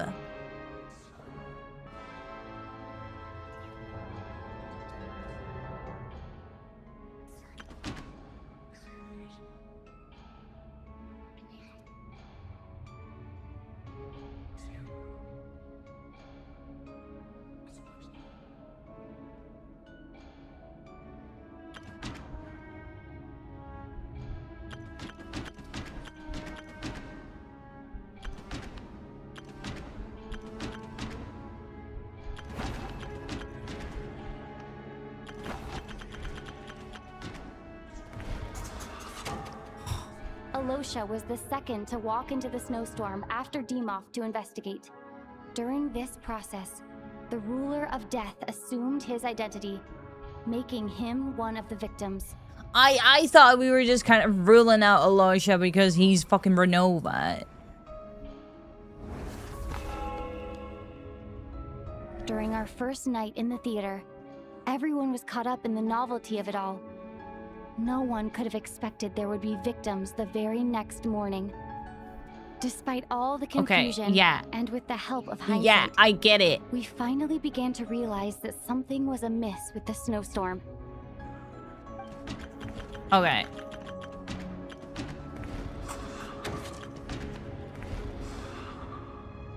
The ley lines devoured Torgov and Sobolova on the... Yes. Day 3. Odette and I spoke a lot that night. 3 people were on watch, but in the morning, we discovered that someone had fallen victim all the same.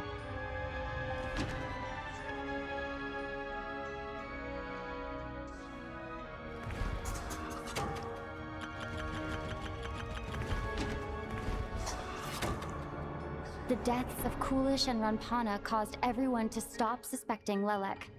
Unexplainable phenomena occurred one after another, leading Mitya to suspect that we were caught up in a supernatural event. Yes, I played through this like yesterday. Okay, I still remember. I don't need a Paimon recap. Okay, it's fine. Later, we discovered that there seemed to be an extra person among us, and subsequently discovered the existence of the deceased. Mm-hmm. Mr. Schramm realized he was the deceased and walked into the snowstorm to return to the ley lines of his own accord. It turns out there really was a dead person among us. All right. Next one. And then... So, done, and then we send Mitya...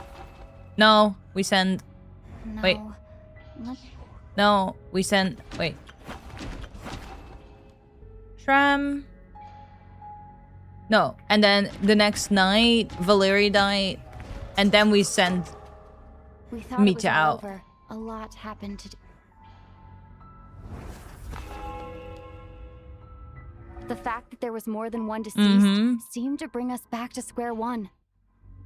Odette revealed some information she had been keeping to herself. Mitya. Although Mitya did indeed walk into the snowstorm that day, the void in the ley lines hasn't been filled. Oh, they don't want me to select Mitya? Oh, okay. Okay. Then it's Vodyanitsa first. Vodyanitsa was swallowed by the ley lines in her sleep. But the requiem she sang before falling asleep was quite a game. Okay. Mitya came back. Then Tonya. We discovered Tonya. As it happened, Patashka filled the void left by Mitya's return from the ley lines by walking into the snowstorm this morning. The girl I thought was Child's sister, Tonya, turned out to be another of the theater's deceased.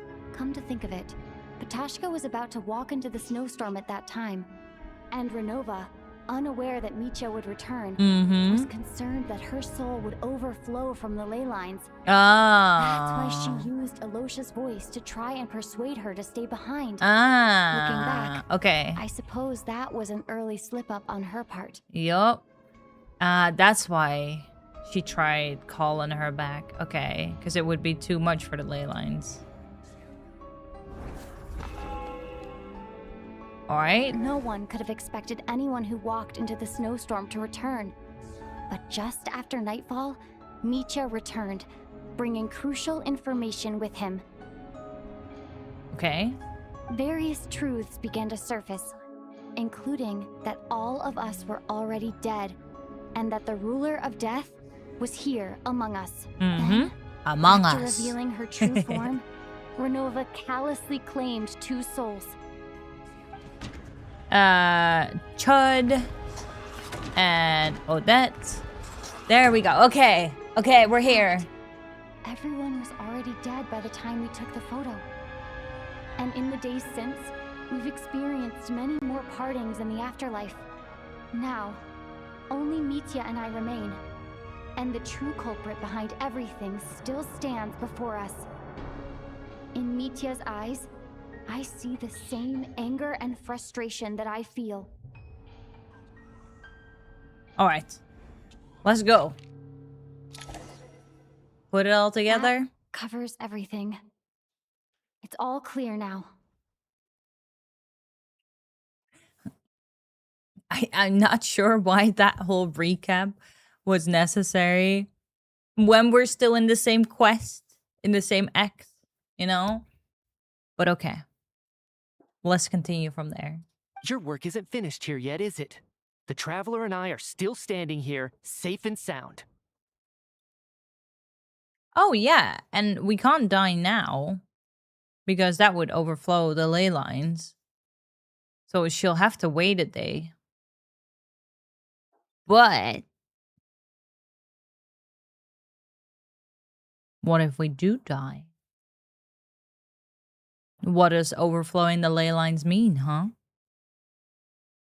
The water imp's song threw things off a little, but it is of no consequence.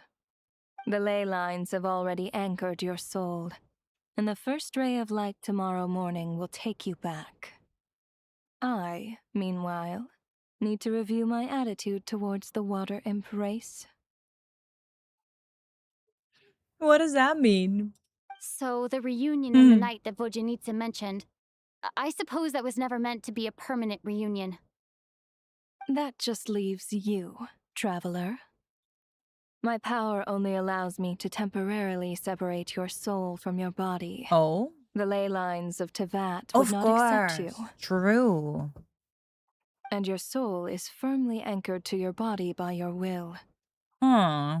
For a descender like you, who is not bound by Tevat's rules, your death can only be brought through the most violent of means, such as directly destroying either your body or soul. God damn! Are we gonna fight her? But you haven't done that yet, have you? Thanks for letting me know that at least I can still be saved.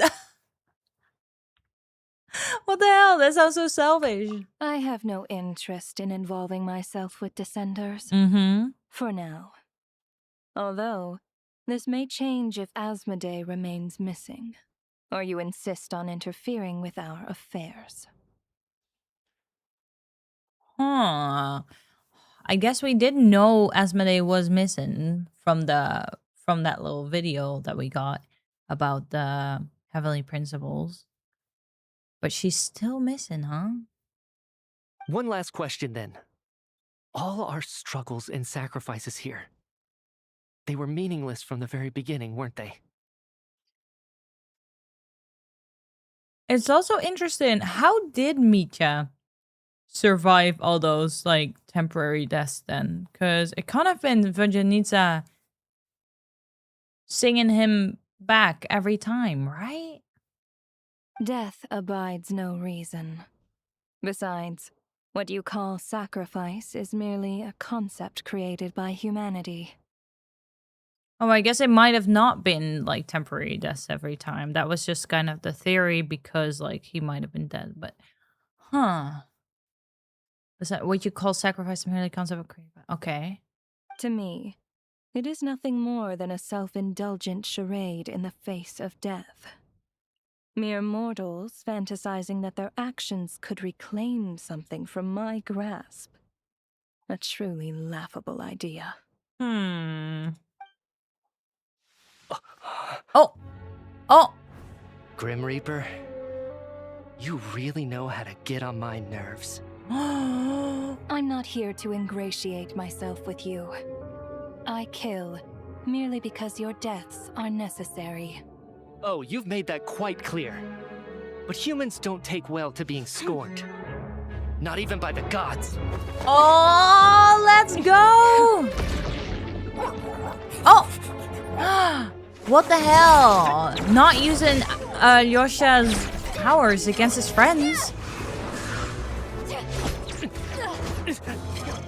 Damn! Micha's powers look fucking cool. Oh, holy shit! What kind of powers are those?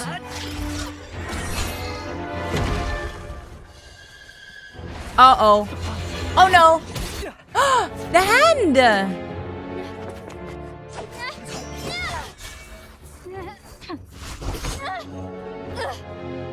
This is futile.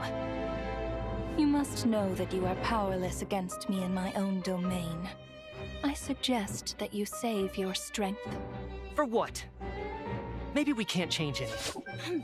But if nothing else, we can at least teach you to have some respect for the dead. Audacious. We're just using all our elements here, aren't we? God damn.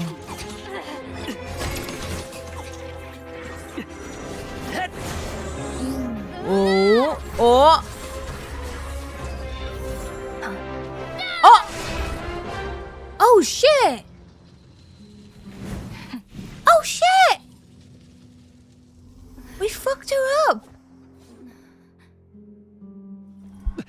Oh no. Yeah, why does he have that eye on his hand?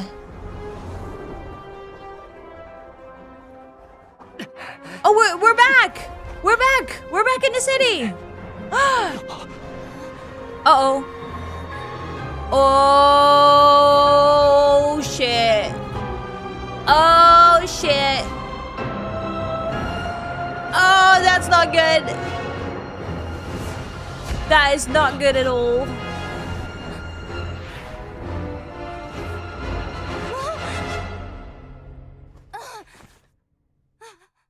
Oh. Oh.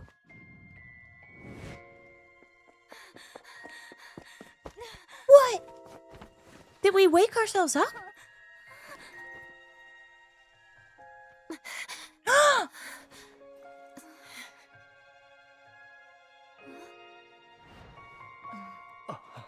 Everybody's waking up.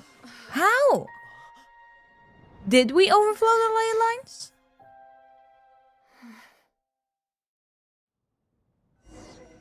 But they were already sent to the ley lines. What? Or was she holding on to them when we killed her? So everybody got returned. How are you holding up, Odette? What happened to me?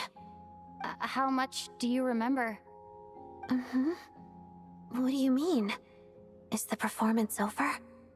I can't seem to recall Oh what happened. shit. Nobody knows? Nobody remembers? Has Odette already forgotten?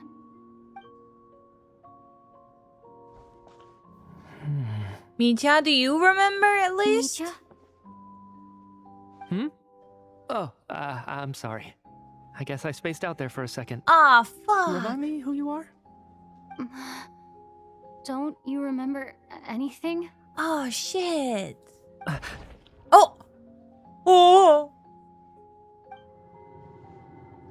Yeah, I remember now, comrade. Looks Oh. like we guessed right. Oh, thank God. Oh, thank God. I'm so... I was gonna be fucking pissed off if we were the only ones to remember and we had to solve it all ourselves.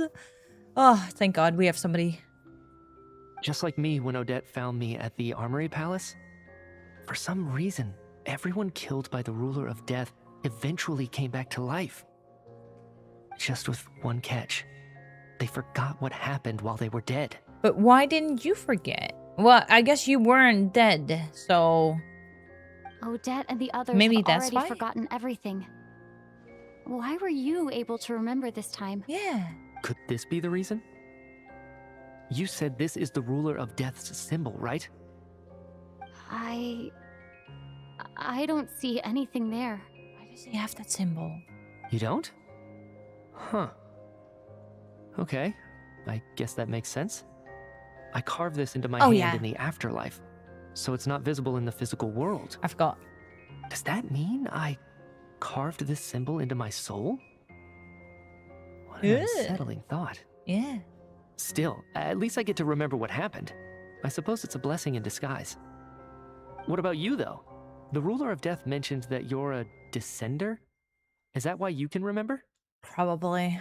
A full explanation would get complicated very quickly, but that's essentially it. Well then, now that it's all over, let's figure out what we've learned. The first thing I notice is that everything here is precisely as we left it, right before our deaths. This confirms that time passes differently in the afterlife than in the real world. I guess. If it had been days, we probably would have been worse off. They say that right before death, time slows down and your whole life flashes before your eyes. That must be how you know you have one foot in the afterlife by that point. Anyway, clearly the few days we spent in the afterlife probably only amounted to a few short minutes in the real world. Mm-hmm. This also aligns with previous reports of widespread temporary memory loss among the Armory Palace personnel. Oh. Now it seems likely that those were all brief deaths caused by the Grim Reaper's so-called curse of death. To those unaware of the truth, dying and coming back to life must feel similar to a short bout of catatonia. This leaves me with a couple big questions. What are the conditions that trigger this so-called curse of death? And why are we resurrected after we die? Yeah, if Vernova does have the intention to take the people's souls that die, have that temporary death, to the ley lines, how is it that every time, also the researchers in the lab, how is it that every time they have like their temporary memory loss when they apparently are like 1 foot into the afterlife, how do they return? If nothing else, I think it shows that killing us wasn't her ultimate goal. We still don't know her true reasons for subjecting us to death. Right. That would make This time only sense, got I guess. complicated because of the situation with the theater's ley lines. That's why she had to approach it differently. Yeah. If the previous incidents of amnesia among the researchers are anything to go by, killing us is usually a pretty routine matter.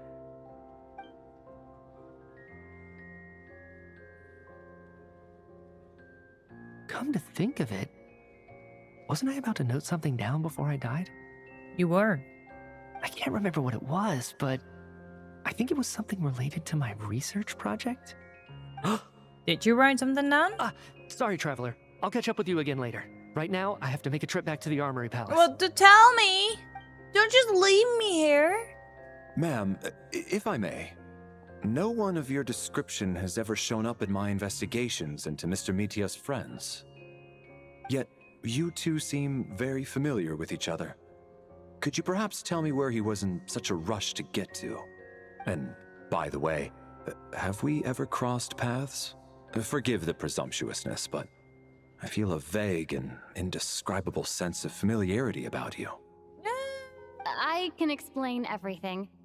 Could you help me gather everyone in the theater in one place? Everyone gathers on stage once again, but this time you do so in the real world, without everything outside being devoured by a snowstorm. Due to the unique properties of the theater's ley lines, it seems no one has completely forgotten their experiences in the afterlife. Oh. As you recount the tale of what happened, people slowly begin to remember, as if accessing memories of a distant dream. Everyone is lost in thoughts. Oh, they do remember. Everyone confirms their own fate with each other, until finally today's show draws to a close. Okay, so everybody does remember. Took a while, but they do. So Chuganov really is going to shut down the factory. I guess this theater incident actually did us some good after all. I guess. So, you said I promised to take you to the Armory Palace while we were in the afterlife, yes? I believe you. I think I even have a vague memory of it. Yeah, I want to go back and check on Paimon first, even though not much time has passed for her. Agreed. Let's check in on her first. The whole reason for our trip to the Armory Palace anyway is to figure out what's going on with her health. Oh god. Please let Paimon be okay. Please. Oh god. Let's go, let's go. We'll walk there. Enjoy a little bit of a chill. Oh, I can't believe that. But indeed, how the fuck did we trigger the curse of death? I mean, I guess we probably didn't trigger it. Well, I guess it's kind of like how did we personally trigger it? That's the question, because it seems other people have triggered it as well. I love the snow. But how did we So personally beautiful trigger and it? peaceful. And I can have snowball fights with the Kuhenki. Shall we have one now? God, so fucking weird. Paimon, are you okay? I have a feeling Paimon's not okay. I have a bad feeling about this. I'm finally back. Even though a long time has passed from my perspective, as far as Paimon's concerned, I probably just went out to watch a very short show. Mm-hmm. I should keep my emotions in check when I see Paimon again, or it'll seem weird. Well... Wait. The atmosphere here feels off. Oh no. What do you mean? Is there danger? Shh. Stay quiet. Let's go inside and take a look. Oh fuck. Oh no. Have we still not been able to notify Child yet? We need new orders. What if that person comes back again? Oh shit. Somebody came around? Oh fuck. What happened? What were you just talking about? I'm so sorry. Under the circumstances, there was really nothing we could do. Tell me, what happened to Paimon? No, they took her! It was the Jester. He came here in person and escorted Miss Paimon away. This bitch! He's the director of the Fatui. His authority supersedes all others and cannot be questioned. There was nothing we could do. The fucking Jester? How long ago did he leave? And what was Paimon's status? It was about an hour ago. Miss Were we Paimon was fast away for asleep that at the long? time. The Jester simply walked off with her as if it was only natural. I assure you, he absolutely did not use any force. Oh, this Do you fucking know bitch. where they went? Yeah. Probably not. The Armory Palace, most likely. Yeah. Lord Piero, the Jester, has been overseeing the experiments there lately, keeping a close eye on their progress. Everyone in the Fatui has heard about it by now. I'm surprised he came in person. Whatever his reason for taking Paimon, he'll most likely return to the Armory Palace first, which is exactly where we were headed anyway. Well, let's fucking Then go. lead the way, Odette. Okay, let's go. I'm gonna kick this guy in the nuts as soon as I see him. How dare he take Paimon? How fucking dare he? It's just up ahead. Quick, let's get inside. No, I'll go alone. You know I'm planning to force my way in. You're with the Fatui, so you should stay outside. Nah. I was Nah, hardly come planning along. on taking you through the official channels anyway. I'm here to force my way in, just like you. Let's fucking go. I may be a Fatus, but I'm also Lelek, enemy of Project Stuzha. Paimon's safety is paramount right now. With me around, you'll have an extra pair of hands. There might be devices inside that are easier for an insider to deal with. Yes. Come on. If you say so. Come on. Let's go. There's no time to hesitate. Exactly. No time to argue. Come on, come on, come on, come on, come on. Let's fucking go. How fucking dare they? Come here. Oh, maybe I should put Traveler in my team? But she's not built. It's fine, right? It's probably fine.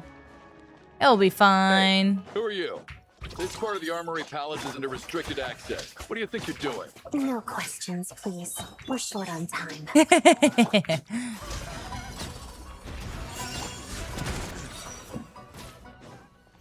Alright, let's fucking go. Let's fucking go. A moonlit night for all. Strike a pose! Together. Pirouette. Waltz of the snowflakes.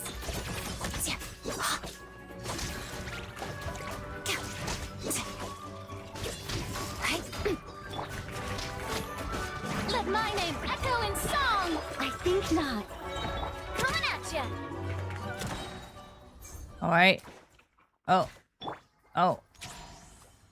This way.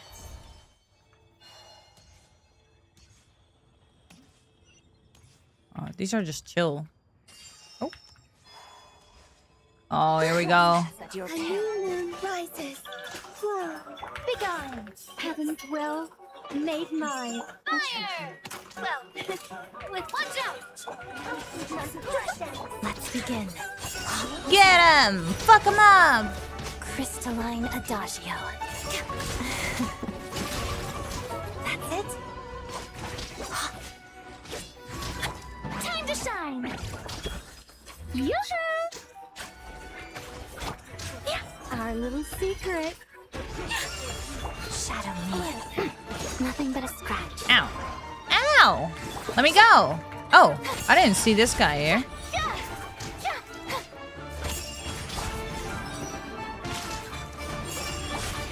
Hey there! Come here. Hey there! Fire! Well, with rocks. Ha! I think not. Jesus, so annoying. There we go. May I present?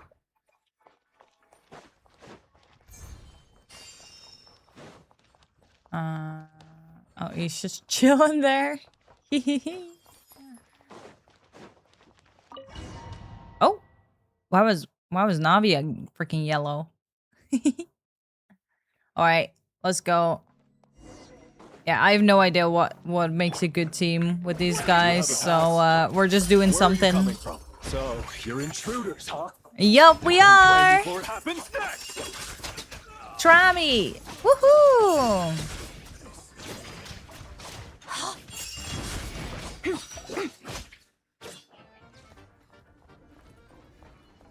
Oh, there's something. Oh, I thought it would be like a book or something, but it's not. All right, let's go. Let's The go. Armory Palace is hidden this deep in. This place is much bigger than I imagined. They're conducting top Paimon! secret research after all. The deeper it's hidden, the better is standard Fatui logic. Where is our Paimon? Style Oh, doesn't really look like the Fatui's handiwork, though. They must have requisitioned some structures from a past Oh. civilization. It also serves as a bit of a disguise. Intruders! Stay alert! Shadow me. Padida. Waltz of the snowflakes. oh, damn. That was a good one. They all just fucking died. Oh, here we go. Here we go. These are the big boys. Don't come any closer! Oh my god. What are you guys trying to do here?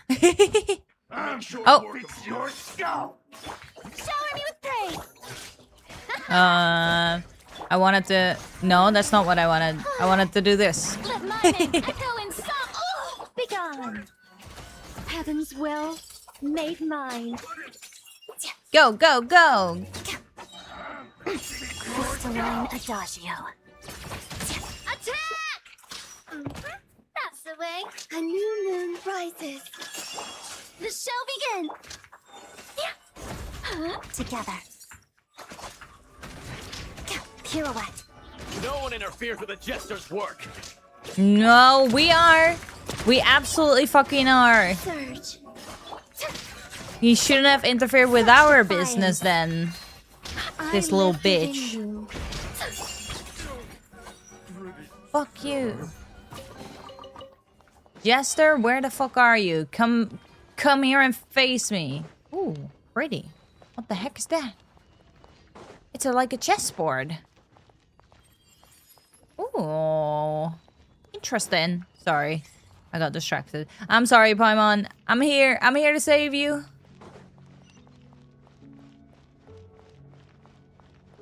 What is this? All right. Let's go.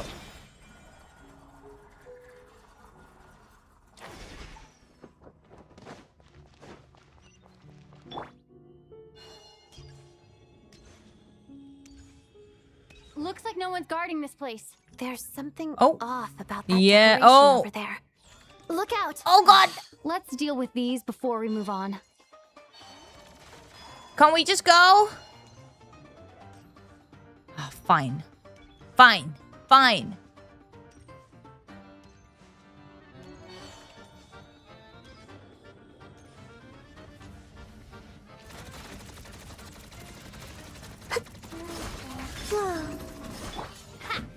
I feel like we've better shit to do, guys. Shadow me. Alright. Oh god, there's two of them there. Come on, try me. Oh god, Jesus. I thought you guys were gonna flash before. But okay, that's fine. Oh, come on. Begin. Don't be so awkward. Waltz of the snowflakes. Jesus Christ. Alright, let's go. Hello, anybody home? We're here to fuck you up. Let's go. What the fuck is this place, man? Oh. Oh, I see you. Sneak, sneak. The researchers here probably don't know that we're uninvited guests. Oh. Let's try not to hurt them. Okay. What's the big star from the theater doing here? That's Miss Odette. She's a member of the Fatui. Don't tell me you didn't know that. Ooh. I was gonna kill him. I was gonna assassinate them from above. Like Assassin's Creed style. Just fucking chop, chop, chop. Was the whole reason for Project Stuja to support the research here at the Armory Whoa. House? Just what are the Fatui and the Saritsa planning? God damn. You better not be using Paimon for anything of your crazy plans. Hi. Good to see you. How you doing? Yeah, it's Odette. It's definitely not the Traveler infiltrating this place. Absolutely not. We're definitely not here to fuck you up. Oh, did you hear me yell earlier? Saying that Whoa. we're here to fuck you up? Who are you? Never seen you around here before. Where are you running off to, huh? Where are you going, sir? Oh, okay. Well, that's fine.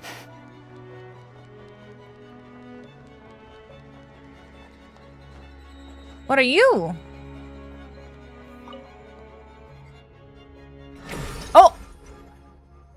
I think I see Paimon! some images. It's the prism's power at play, causing images of the past to reappear, Paimon! albeit only as illusions. Paimon and the Jester? Is this another scene from the past? Yes. It looks quite old, though. I don't think it happened in the recent past. What? What do you mean? What do you mean? She's only been gone for an hour. What do you mean? What do you mean not in the recent past? What's going on here? Oh. What happened? The source seems to be the Armory Palace. They must have started some large-scale experiment. Oh no, not with Paimon This has here. something to do with Paimon. Hell no. We need to hurry. I am! Jesus Christ. I'm trying! If you give me more stamina, I would. Oh shit.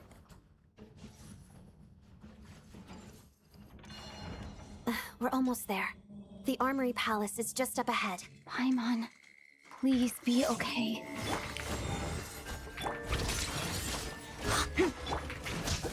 Time to shine. Coming at Oh ya. god. Oh, that's a lot of people on a small piece of floor. A moonlit night That's for a all. lot. Let's begin. What the fuck? Witness the snow swarms. I'm just clicking. Just clicking. What? Why are you there? What do you? What does he get to be? Jesus Christ. It's fine. We probably don't have to fight him anyways, right? Oh. What's going on? Wait, I remember this feeling. Oh shit. Uh-oh. It's the curse of death. No. Not now. Why is the curse of death striking again already?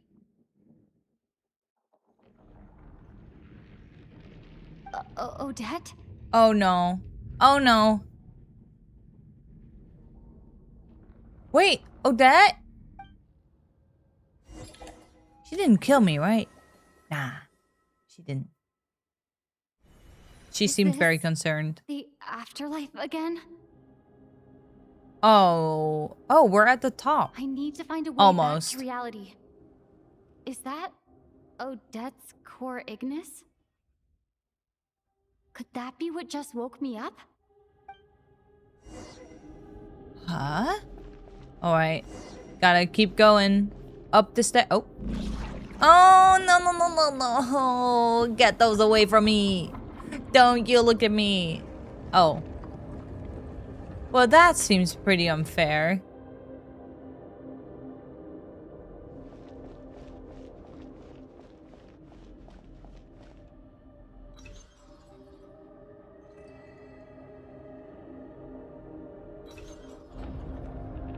Oh. Let's go. Woo! Oh, go on. Faster.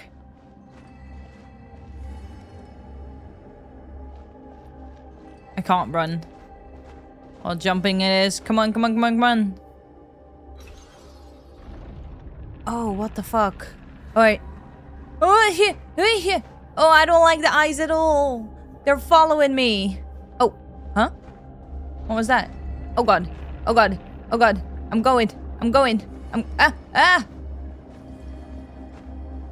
I'm going. Come on. Let's go. Let's go.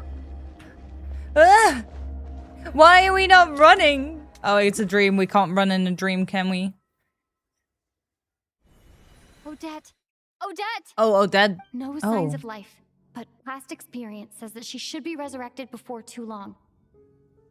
Right? Did Odette intentionally use her core Ignis to guide my soul? I feel like something similar happened in a dream I had before. Did she do the same as Vojanitsa? Thank you, Odette. If not for you, my soul wouldn't have found its way back to my body so quickly, and I might not have woken up so soon. But I'm sorry. I don't have time to protect you. Oh, I have to use the time you bought me to get Paimon back. Oh shit, we're just leaving her there? Goddamn. I mean, of course, it's Paimon. She'll be fine. Oh, she's already gone. Oh. Sure enough. Everyone here has been affected by the curse of death. Oh, oh. Paimon! Oh my god. Paimon! Paimon? Paimon probably didn't escape Renova's curse either. She won't be able to respond to me right now. I'll have to find her myself. Paimon?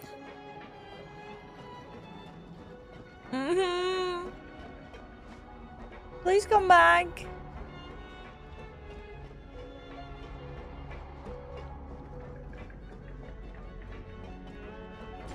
Okay. Oh, oh. Mitya! Is this the laboratory he works in? I was thinking we should probably meet him To soon. trigger the curse of death again so soon. Oh, fuck.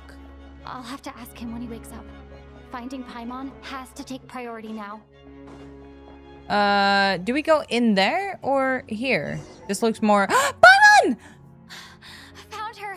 Paimon really is here. Get that fucking door open right now. Uh-oh. We should just... Maybe we shouldn't click random buttons. Maybe we should just open the door. Oh, fuck. Fine. I feel like we could get in between those, but... Oh, God. There's no response? Okay. Mitya? Mitya, what were you doing here? Nice! Oh, no. Uh-oh. Uh-oh. Oh, no. I don't know what we activated there, but goddamn. Oh, shit. So we're so fucked.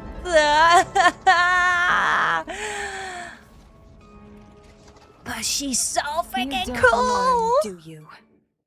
Ruler of Death, Renova. Wait, let me look at her. Renova is a ruler of death, one of the 4 shades of the heavenly principles. In carrying out their will, she fulfills the duty appointed to her. For what reason does death come? Only because the destined hour has arrived. Renova? You've already been involved in one mass death, and now you show up at the scene of another.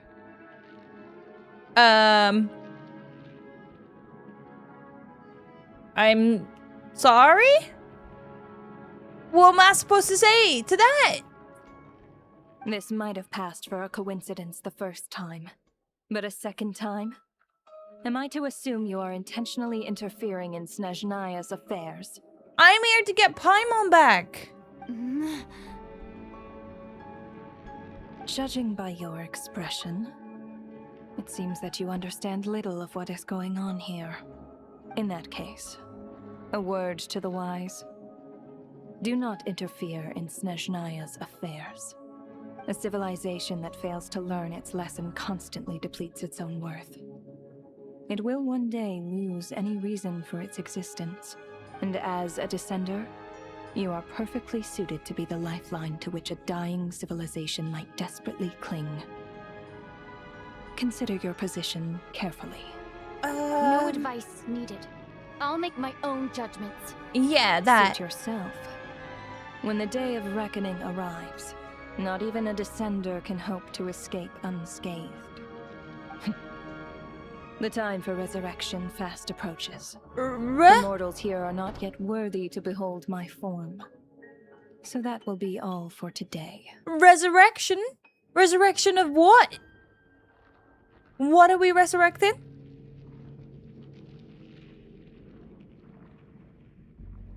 What the fuck? Oh shit. Oh no. The mortals here are not yet worthy to behold my form. So that will be all for today. What the fuck? Oh, here we go. Here we fucking go. Don't you fucking dare. No. Do not touch her. That thing is coming with me. Absolutely the fuck not.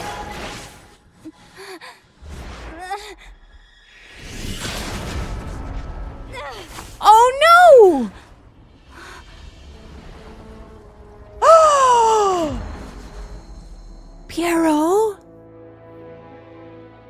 You awoke sooner than I thought. Piero saved Paimon? The curse of immortality is stubborn, unable to enter the ley lines, yet not content to remain a spirit. Ruler of death. What do you want? You perplex me. Both you and you. That thing may be a creation of Celestia, but it possesses none of Celestia's power, let alone authority. Your obsession with it baffles me. No matter, the resurrection will soon begin. It's worthless anyway. I'll reclaim it next time.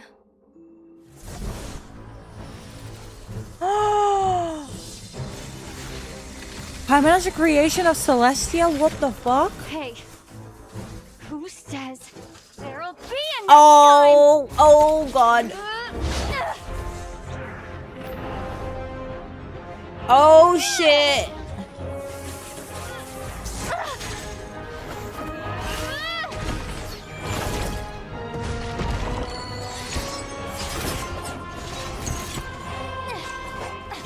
Oh, Piero? Piero is Electro? Did I just see that? Whoa, whoa, whoa. Holy, oh. God damn. Holy shit. Oh my god. With Animo, our first power, we fucking slashed the ruler of death.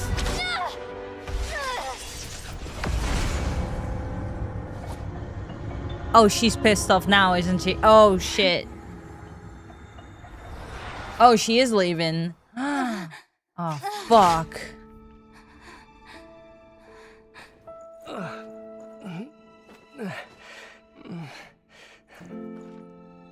Huh? So confused. He was protecting. It was shielding Paimon. Paimon!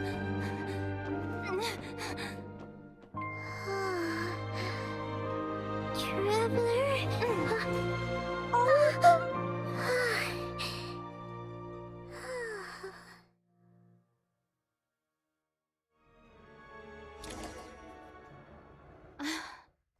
I missed you, Paimon. What the fuck?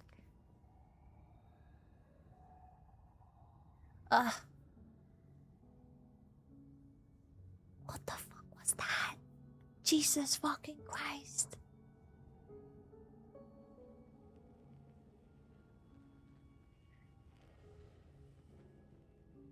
Ooh. That was a lot. That was a fucking lot. Let's just keep it rolling. And we could talk about that later. Because I need some time to process. What are you talking about? We haven't even been apart for that long, have we? Oh, you don't know half of it. Different this time. You seem to be in pretty good shape. Yeah, Paimon's back in tip-top condition. It's the weirdest thing. Paimon fell asleep earlier, and when she woke up, she found herself here. The jester and that guy talking to him used some kind of energy on Paimon, and she could kind of feel it canceling out that other thing that was making her feel unwell. Oh. She's so casual about this whole situation. God damn it. I know she hasn't seen anything, but still. She's too casual. I can't handle it. But did Jester and Mitya use some kind of energy to cancel out the sickness? So The new energy? Mitya helped too? Apologies for leaving in such a hurry at the theater earlier. I was in a rush to verify some theories. Rest assured that your companion is perfectly safe. We reversed the effects that the experimental energy had on her. The Jester specifically instructed me to do so. Oh, so it was the experimental energy that was causing her trouble. I suppose this is our first official meeting, Traveler. I could not let Paimon suffer in her condition for a moment longer, and so I simply took her without explanation. I hope you do not mind. I mean, yes, I kind of minded. I would have liked a little notification. That would have been very nice. You can't just take people. That's kidnapping. You can't just take people without explanation. It doesn't work like that. You definitely gave me a scare. For my part, I hope you don't mind that I beat a few people up on the way. But why would a big shot like you care about what happens to Paimon? Because you're apparently... As I said when you first arrived in SNEZHNAYA, we once spent some time together in the distant past. Oh yeah, you did mention that. And Paimon did think you seemed strangely familiar the first time we met. I'm afraid the reminiscing will have to wait. Mitya, let us continue with the report. What conclusions, if any, did you reach from conducting the final experiment of our energy research ahead of schedule? So that was probably what we saw from that crystal, the time that the Jester and Paimon met before. But I guess this lab must have already existed then? I mean, I guess it's possible. I don't know how long ago that was, but yeah. The good news is, my hypothesis regarding the Ruler of Death has been verified. Oh? As for the bad news, I recommend we suspend the experiments and Project Mistleton until further notice. Project Currently, we have Mistleton? no means with which to make a breakthrough. I say this purely as a scientist, guided by reason alone. I will trust your judgment. We shall put the project on hold until the Ruler of Death has been eliminated. Wait, what are you guys talking Excuse about? me? You want to get rid of Renova? Like, how? By killing her? You have a plan to eliminate the ruler of death? Sure. You know By what? whatever means necessary, so long as it removes the threat she poses to us. Until then, everything we do will be in vain. After what just happened, I've ascertained Renova's goal.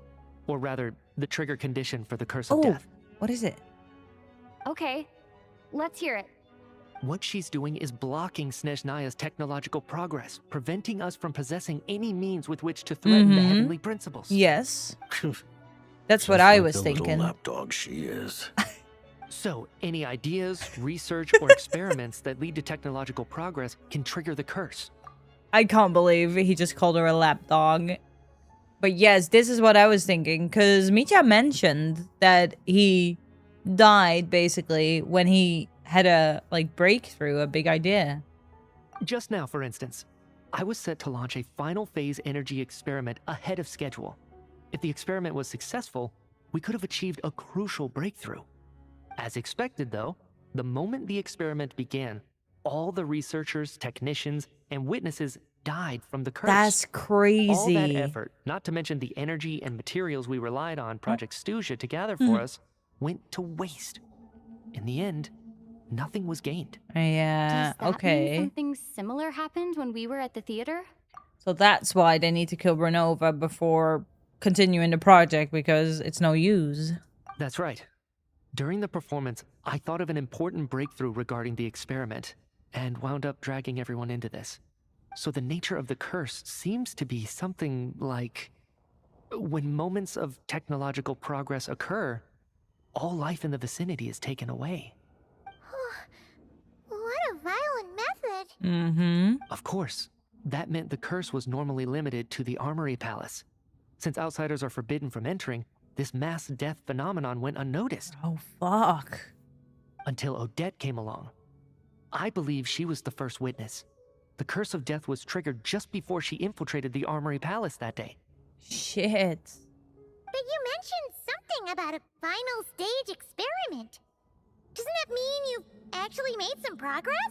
True. That makes sense. That's right.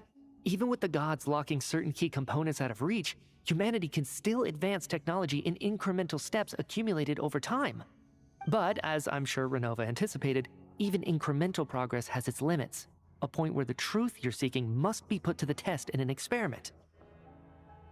You mean the experiment you were just about to do? Mm-hmm. Yes, we were at a critical juncture, a moment where the quantitative was about to translate into fundamental qualitative change. With this single experiment, we could have brought everything we've worked for to fruition. But now, after already being forced to fumble around in the dark all this time, it feels like we've truly hit an impenetrable wall. As long as Renova's curse of death persists, we won't be able to advance the experiment or obtain any results. And with Project SNEZHNAYA having been in effect all this time, at our nation's current strength, repeated trial and error is simply unsustainable. And that's why the project has been taking so long, because every time they make a breakthrough or are about to make one, they get just killed off. Only by eliminating Renova first will it be possible to continue advancing our plans. But she's the ruler of death! She can just kill whoever she wants, right? That's gotta be the scariest power ever! Is it even possible to beat her? We'll see. But one thing's for sure. We'll see. She definitely can't just do whatever she wants. The best proof of that is me, standing here, very much alive. True, but we'll see does not sound like you guys have a plan. But okay. Never mind that. Yes, that is very true. You are still alive. How? You're saying... Wouldn't it be easier to just kill all of us researchers for good? Mm-hmm. Why resurrect us over and over again? Why let us advance our technology to this point? Yeah. So, you're saying even the ruler of death has limitations we don't know about? 'Cause wasn't that what kind of happened with the dragon civilization as well?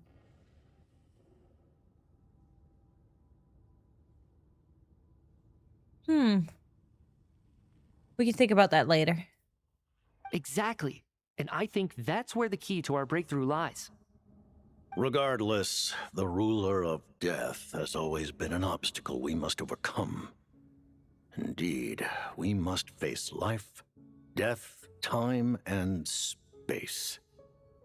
After all, our goal is the heavenly principles. The Fatui want to challenge the heavenly principles? For a long time, I've had a vague suspicion the Fatui and the Tsaritsa were targeting the heavenly principles, but hearing the Jester admit it is still a shock. No wonder that Tsaritsa's goal has always been kept a secret from the people. What kind of road will that lead SNEZHNAYA down?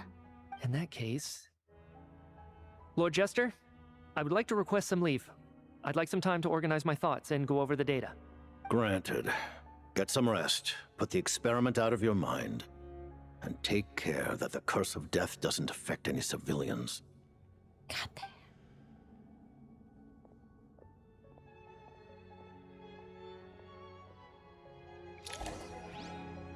I'm not forgiving you so easily for just fucking kidnapping Paimon, just so you know. That was a fucked up thing to do. I understand it. But I'm not very forgiving on that. Could have left a note. While there is yet time, allow me to offer you my hospitality, honored guest of SNEZHNAYA. Is there anything you wish to know? Oh, we get to question him? Oh, let me sit up for this one. Let's go. Project Mistelstein. Misteltein? I remember hearing the term Mistelton from Columbina. Yeah, Paimon wanted to ask about that when the name came up just now. What is it? Paimon's heard of Project SNEZHNAYA, but not this one. As you know, Project SNEZHNAYA is a series of measures enacted to consolidate our nation's resources, the greater purpose of which is to serve Project Mistelton. Okay, so Project SNEZHNAYA is to gather the resources to serve Project Mistelton, yeah? Many of the things you have encountered thus far are essentially for the advancement of that project. This includes the Kuvaki Experimental Design Bureau in Notdry. Researching Kuvaki was merely a facade. Its core objective was to use local resources and research findings to build Mistelton itself. Oh. And that's a weapon built for the final battle against the heavenly principles, isn't it? Huh? How did you know that? I was given some intel, and I made some deductions. Wait. You must mean that thing over there. Oh, Paimon's gotta take a closer look at this thing. Especially after you guys sent so many people to Notdry to work on it. Kuvaki alone will not break through Celestia's defenses, let alone challenge the heavenly principles. God damn. That's a big fucking weapon. The heavenly principles are no doubt accustomed to combating the power of the light realm, and elemental energy is simply the power of the human realm, converted to that form by the heavenly principles themselves. Any attempt to use this power against its creator would be a futile endeavor. That makes sense. For now, therefore, we have set our sights on the form of energy associated with the third descender and the stellar linchpins. Yup. This may hold the potential to allow Mistelton to contend with the heavenly principles. You could say that by reverse engineering the stellar linchpins to extract the energy within, we have obtained a source of anti-Celestia energy. God damn. So this is the energy research that Mitya is in charge of. I never imagined it was such a major project. The Kuvaki Experimental Design Bureau, Project SNEZHNAYA, and the new energy experiments. Huh. So, Project Mistelton is what ties it all together. And it looks like your plan is almost complete. No wonder the ruler of death came after you. Alright. About the Tsaritsa. Yeah, we haven't seen her yet. Her Majesty the Tsaritsa has embarked upon an expedition to vanquish a monster. Oh, so that is true. Were it not for this, I imagine she would have been delighted to grant you an audience. I was honestly kind of starting to doubt that one because I was like, well, she's been gone for a bit. Like, she might have, they could just be lying that she's doing something else regarding this project. Seems like the powers that be in SNEZHNAYA don't intend to hold my past conflicts with the Fatui against me. The Harbingers have been granted significant autonomy in retrieving the Gnosis. But by the same token, they do not completely represent SNEZHNAYA's official stance. Oh, okay. You read my mind. Mm-hmm. Speaking of the Gnosis, Paimon's been dying to ask this question since forever. Why exactly does the Tsaritsa want to collect them? Is it something to do with the fight against the heavenly principles? The Gnosis will undoubtedly serve as a key bargaining chip when she confronts the heavenly principles. Beyond that, you had best ask the Tsaritsa herself. I am not sure if this information is mine to disclose. A bargaining chip when she confronts the heavenly principles. Oh, I thought they were gonna be the pieces of the third descender, and then that was gonna be used, I guess, to get the power for Mistletoe. But I guess that's what the stellar linchpins are for instead. But how are the stellar linchpins connected to the third descender then? What do you mean? Not sure. Don't you make the rules? You're the highest ranking harbinger. Ugh. Never mind. Taking on the heavenly principles is something most people wouldn't even entertain in their wildest fantasies. Why is the Tsaritsa so fixated on this? Intivat today, civilization is nothing but an illusion. Something whose very existence can be negated at any moment. Okay. Something whose very existence can be negated at any moment. Our civilization may very well be destroyed in the struggle, but as things stand, the heavenly principles could choose to negate our existence on a passing whim. And we must not sit back and accept that fate. Goddamn. So it really is just a war against the gods, isn't it? Only by changing the state of affairs, only crazy. by overthrowing the heavenly principles, can our civilization truly be said to have taken root. Otherwise, the fate of the people of Conria and Hyperborea is a cycle doomed to repeat itself. Accepting potential destruction in return for getting to control your own fate.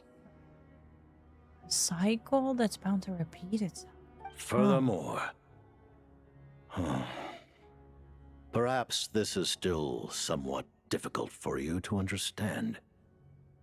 Are you aware that all the rules of this world are made up of curses? Not exactly. As in, I don't know what that means. Huh? All of them? Paimon knows about the curse of death you mentioned, and the curse of immortality that you and Dainsleif have. Mm-hmm. Then, the birth of the Hilly Churls, the rules of Natlan's Ode of Resurrection, those are curses too? Farina's long life seems to stem from a curse placed on her by Focalor as well. Yes. Even a god's love for humanity is a curse the heavenly principles inflicted upon the gods. What? Whoa. The Tsaritsa has always had ample reason to hate the heavenly principles. If she can seize their authority, she will reconstruct the entire world, and when that time comes, humanity will be completely liberated from curses and lies. Look forward to it. It will be a world beyond your imagination. God damn.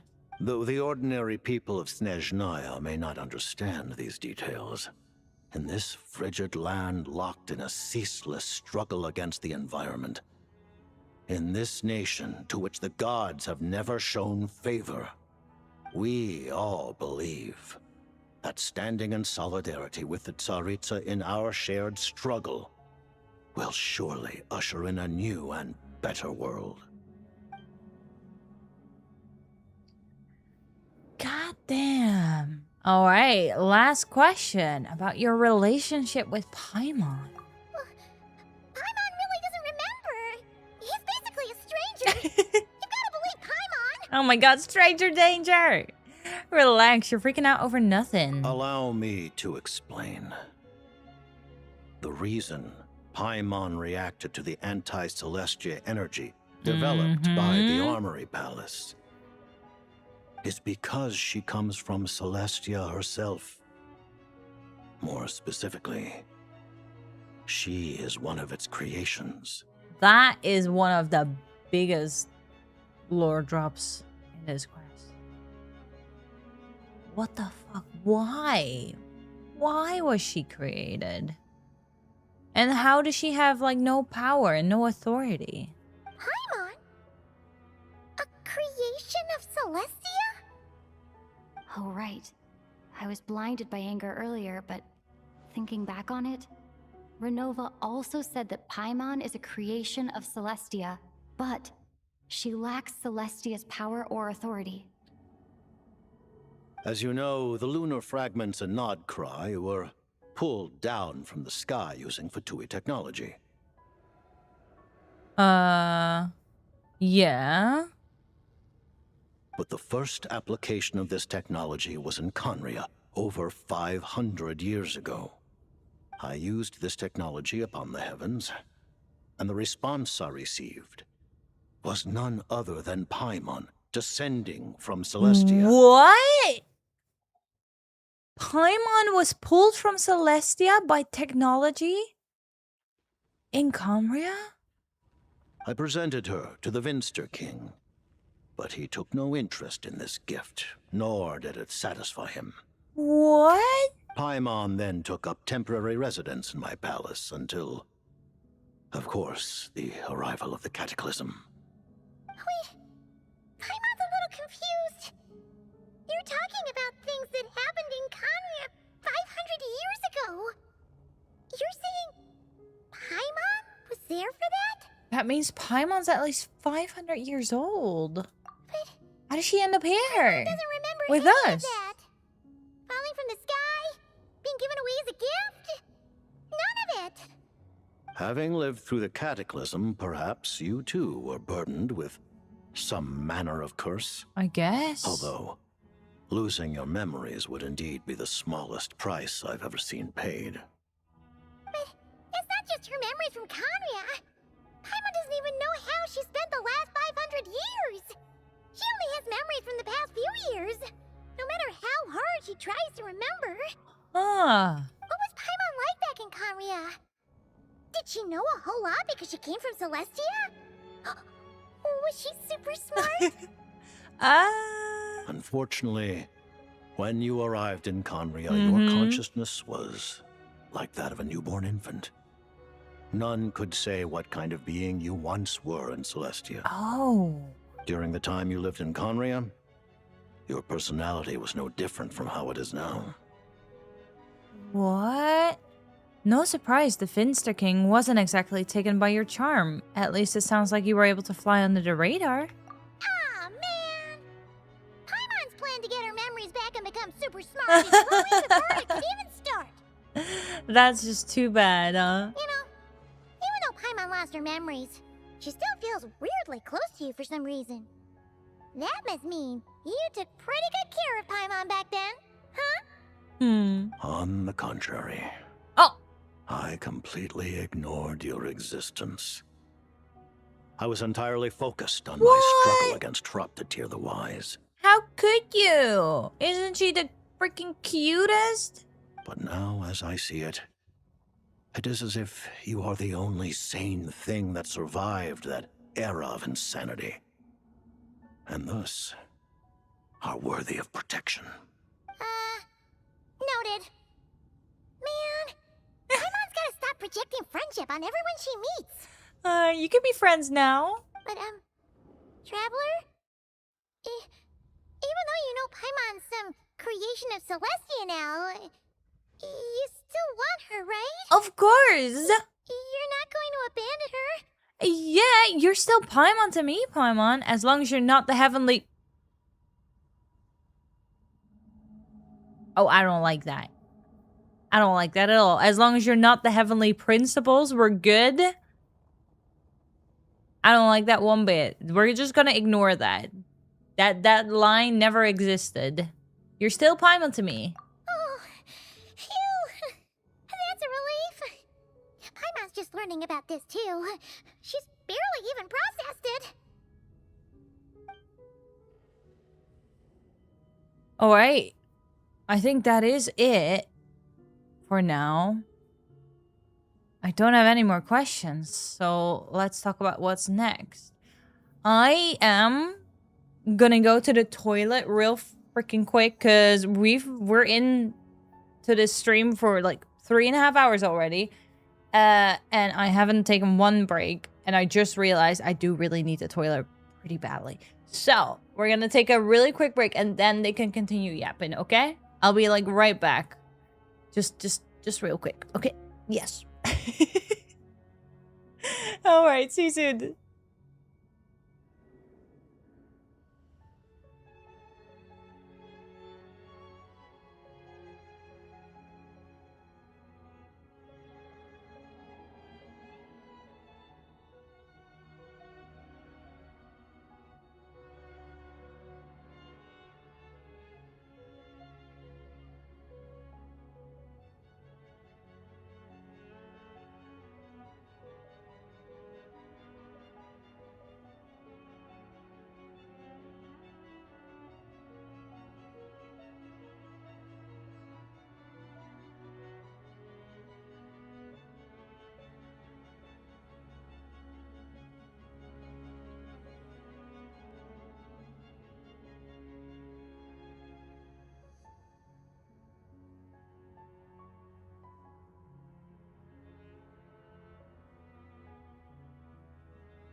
All right, I'm back. Let's see. Let's see what else they have to yap about, huh? Let's go. I don't have any more questions. Let's talk about what's next. Thank you for telling me so much. I'm a bit surprised, honestly. I didn't expect you to be quite so transparent with me. But he couldn't even leave a fucking note saying he took Paimon. I'm sorry. I'm still very annoyed by that. Given the circumstances, the Fatui need not hide anything from our allies. Allies?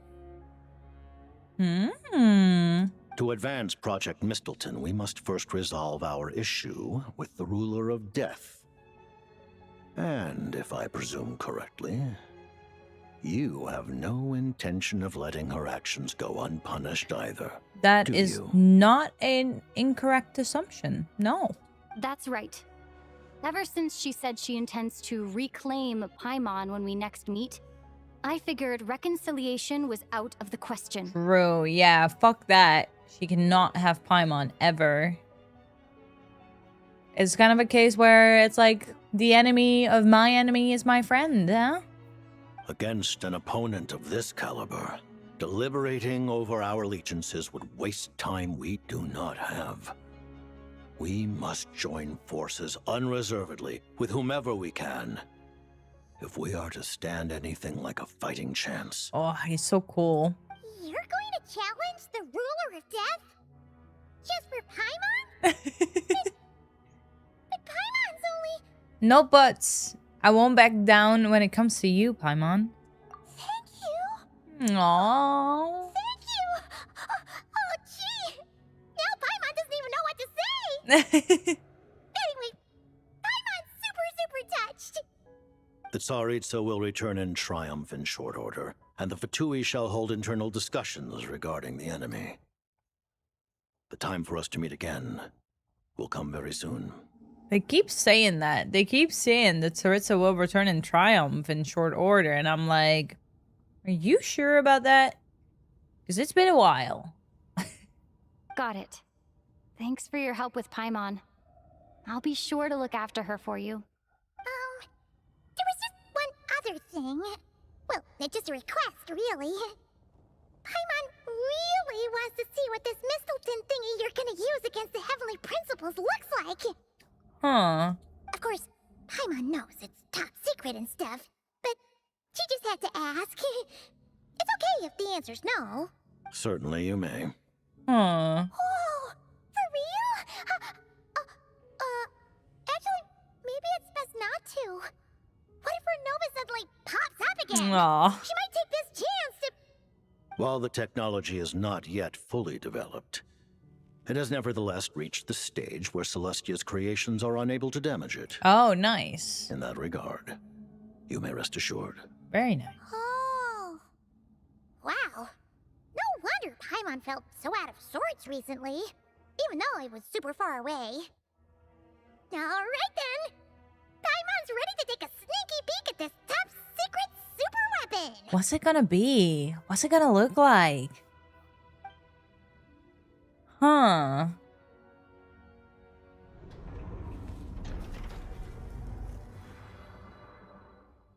Oh. Oh, damn. That's a big sword.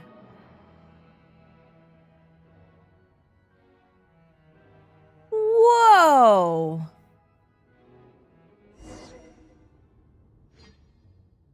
Whoa. That looked freaking awesome. Huh? Oh, hey there, Odette! Paimon? You're okay. Thank goodness. You look well. Have you recovered? Long story short, yep, Paimon's all better. What are you doing here? Were you waiting for us? That's right. Aww. When I woke up, I wanted to go in after you, but the guards had woken up as well. It would have been tough to take them on alone, and there was no easy way to sneak past them. So I returned the way I came and waited for you here. It was thanks to you that my soul found its way back to my body so quickly. Thank you. Aww. Huh. That actually worked? Mm-hmm. Nice. I just figured I'd try my luck when that ominous feeling struck me. Really, you should be thanking this thing instead. Rosaline? Hmm? Anyway, and now that things here are all taken care of, I have other things I should get back to.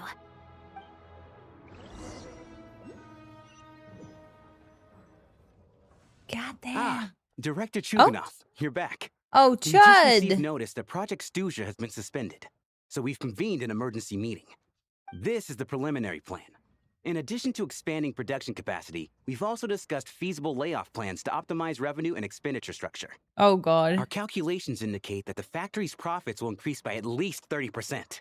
Just give the word, Director. That won't be necessary. Leave the energy for those who need it. Whether they use it just to get by or to run a business, that's up to them. Start preparing to halt production and lay off the staff. Make sure the workers are able to land on their feet and that they are duly compensated. Thank you all for your hard work during this time. Nice. At least he's a man of his word, huh? Am I hearing you right? Why? After all the tough times we made it through, now is exactly when we should start to turn a profit. I just suddenly don't want to do this anymore. Huh. Does there have to be a reason? Iskra. It's time to rest. Aww. Dear esteemed members of the Rokot, given the effects of Lelik's radical actions upon our organization's reputation and social stability, a decision has been made to permanently withdraw this codename from use. Oh? Considering that Lelik did what they did for the benefit of the people, the Rokot has nevertheless negotiated with the authorities, ultimately securing a waiver for all penalties due to them. Lelik will be suspended for a period of time. Oh. Depending on their future performance, they may be allowed to adopt a new codename and continue acting as part of the Rokot. The purpose of this notice is to remind everyone once again that motives and methods are equally important when one operates in the shadows. Even with Project Stooge's suspension and our interim operational victory, we must guard against complacency and rashness and work to consolidate the progress we have made so far. We act only for the greater glory and solidarity of our nation. May the aurora shine ever on, and the tundra always stand firm. What? Is that... Isn't that exactly word for word what Pulcinella said during the vete? Is fucking Pulcinella the leader of the Rokot? We're not gonna get this confirmed right now, are we? We act only for the greater glory and solidarity of our nation. May the aurora shine ever on, and the tundra always stand firm. Maybe Vojanitsa recognizes it? Nope. Looks like it's finally over. You mean for us? Just thinking out loud. I've never seen the SNEZHNA Vecha so lively before.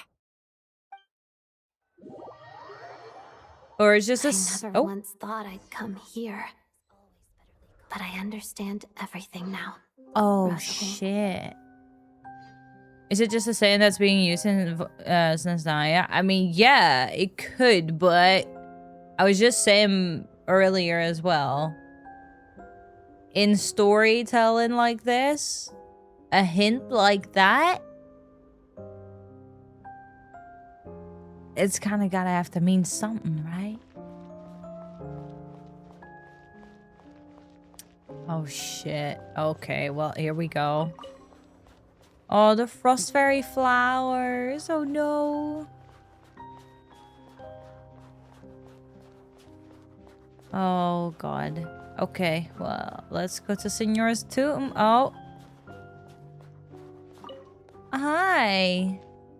I've seen Spirit Seeker performed many times, including by your mother. Why do you bring that up all of a sudden? Oh. Even though the choreography is always identical, every dancer finds a way to make it her own. Huh. Goddamn. So you actually want to talk to me about ballet? I just think it would be a pity if the dance was lost to history. She didn't teach it to you, did she? Oh. Wait, Signora taught us the That was an dance? unusually subtle taunt for you. Signora taught Odette the dance, I mean? Oh, that is interesting. We embraced one another on the snow-swept plains, melting the ruthlessness of time. But when our bodies in pieces are cast to the winds, what of our love will remain behind? Huh. Oh. Oh. Oh no. No. What's happening? What's happening?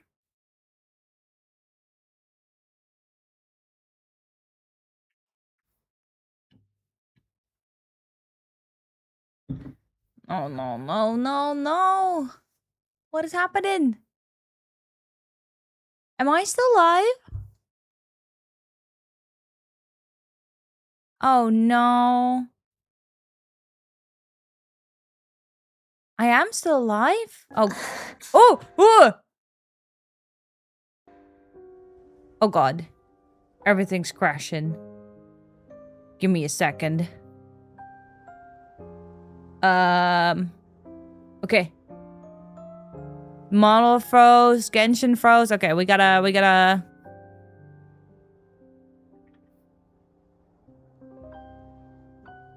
Task manager. Oh! We're reconnecting to the server with Genshin. Okay.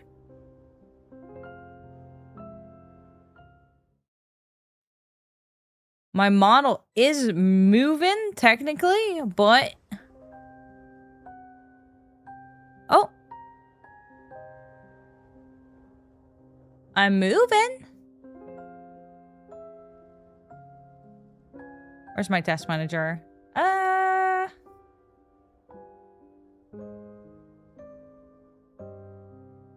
I think it's fine. I think it might... I mean, it might have been Genshin. It might have been my PC getting too hot because it's very hot here or something. You know, could be that. Let's just try to continue. Let's see. I think we're okay.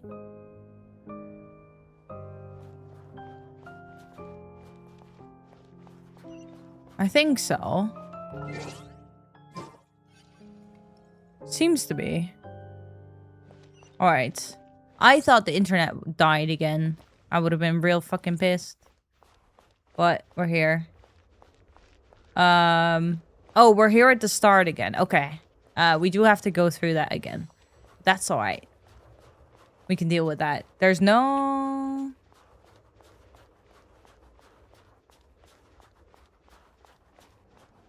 Okay, yeah. That's fine then. I've seen Spirit Seeker performed many times, including by your mother. Why do you bring that up all of a sudden? Even though the choreography is always identical, every dancer finds a way to make it her own.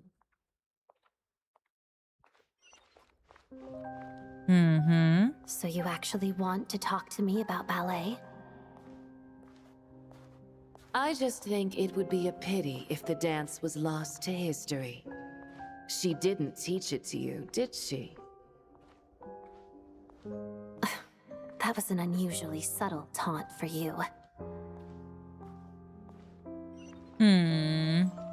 Alright, so Senora did seem to have taught the dance to Odette. The dance that she performed just earlier.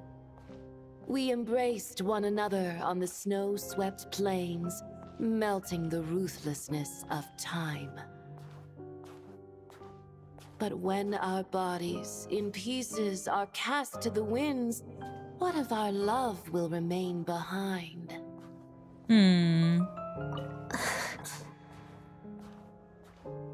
Don't tell me you can't sing. Shush.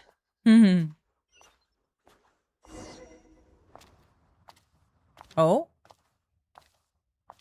we go. I understand her hatred. The Fatui robbed her of the life she should have had. I never opposed her dancing. Yet still I became an enemy of her ballet. Oh. Oh. I'll just Rosaline and keep my Arlecchino. distance. Many despise me. I'm used to it. You're certainly not one to shy away from confrontation. But children, they need a different approach. I'm hardly the most maternal figure. Yet she is a child. In my experience, while a father commands authority, he must still yield to love. You should tell her what you think about her dancing.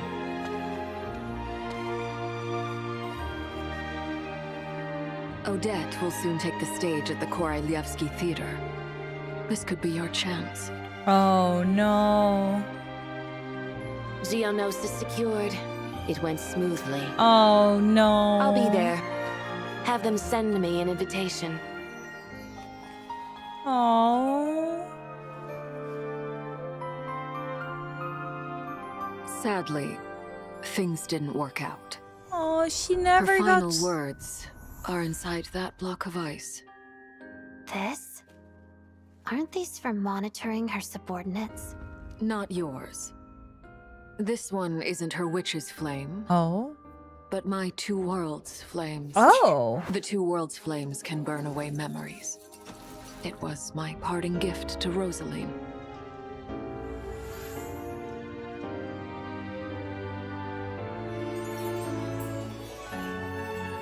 If all goes to plan, she and I will both live to see the Tsaritsa succeed.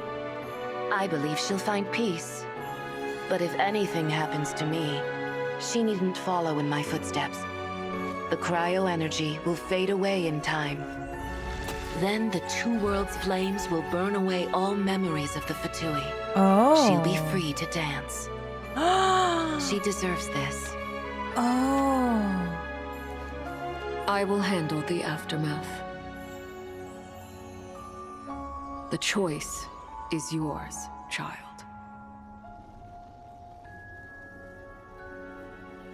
Oh. Oh. Oh. Ah.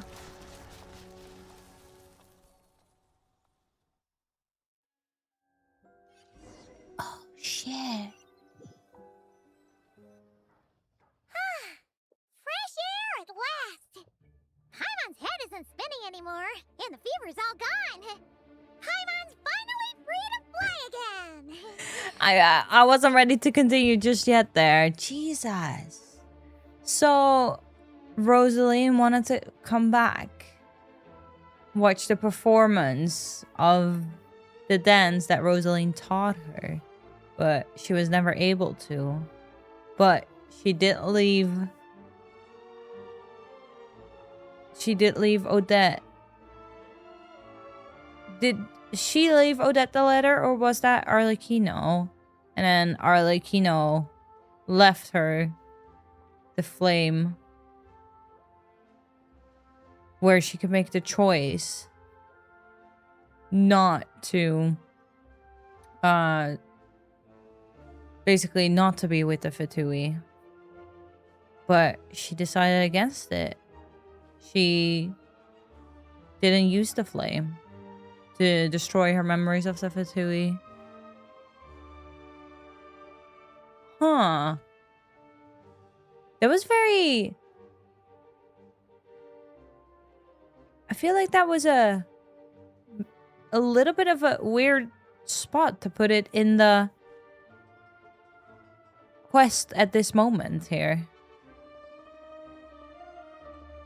It was a very, very cool cutscene.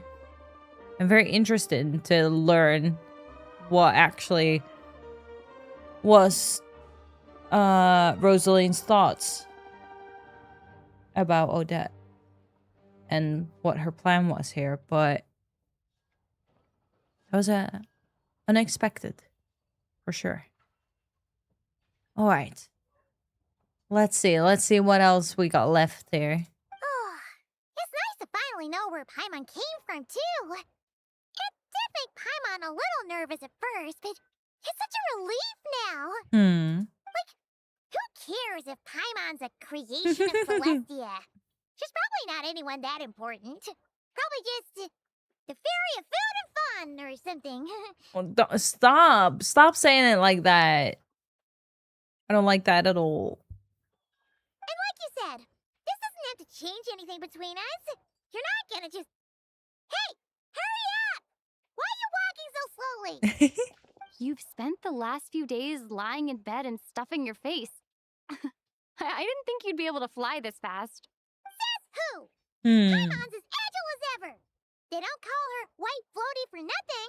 Paimon originally wanted to check out the bookstores in SNEZHNAYA, but she's more in the mood for flying around right now, so let's save that for later. Wait, they've got light novels from Yai Publishing House here too. Huh? And this is Paimon's favorite mystery story from Fontaine. Wow, we got a sequel. I guess we're back to books. The local SNEZHNAYA books look pretty interesting too, but also kind of heavy. Not the easiest things to look around. I thought you were in the mood for flying around. Paimon can read while she flies. Yeah, is that a good idea, Paimon? Hey, look at these two dolls. Which do you like better? Bren, hello, welcome in. Hello, Raiders. Thank you for the raid, Bren. How are y'all doing? We literally just finished. Well, I guess we're still going with the Archon quest, to be fair, but we just had basically the epic moments and the whole revelation and everything. And it was kind of insane. There were some things that were definitely theorized before and that indeed came true, but also I did not expect necessarily Pierrot to be so like, yeah, we're chill, we're good, and then just tell us everything. Also, Pierrot and Paimon knowing each other. The revelation that Paimon was like is a creation of Celestia. Yes, crazy, not too unexpected maybe, but Pierrot using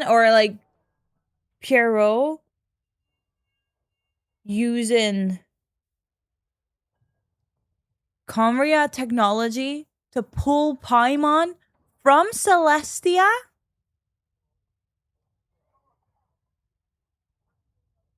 That was kind of insane. That was absolutely freaking insane indeed. Oh, can't believe it. My brain, I don't know if it's the heat or if it's all the lore. My brain's having a bit of an overheating moment. Oh, but hello, welcome in everybody. It's good to see you. Nino Sanjaya, hello. Thank you for the follow. How y'all doing? How are you all doing? Let me scroll through the messages a little bit here.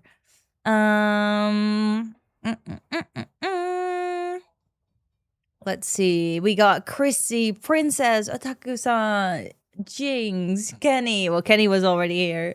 Kira, Sleepy Ghost, Black Cold, Ramiro, Vampire Zoa, Ayano, Kimishima, Lil Chisa, Phalite, Stixrow? Dadpool, hello. Hello, everybody. Am I missing anybody? Noir, hello. Molten Fist. Princess, hello. How's everybody doing? You are very welcome to stick around here for a little bit. We are just gonna finish up the Archon quest here. Maybe, I don't know. What time is it even? Yeah, maybe we'll do like a little bit of exploration after. That might be nice. And then, yeah.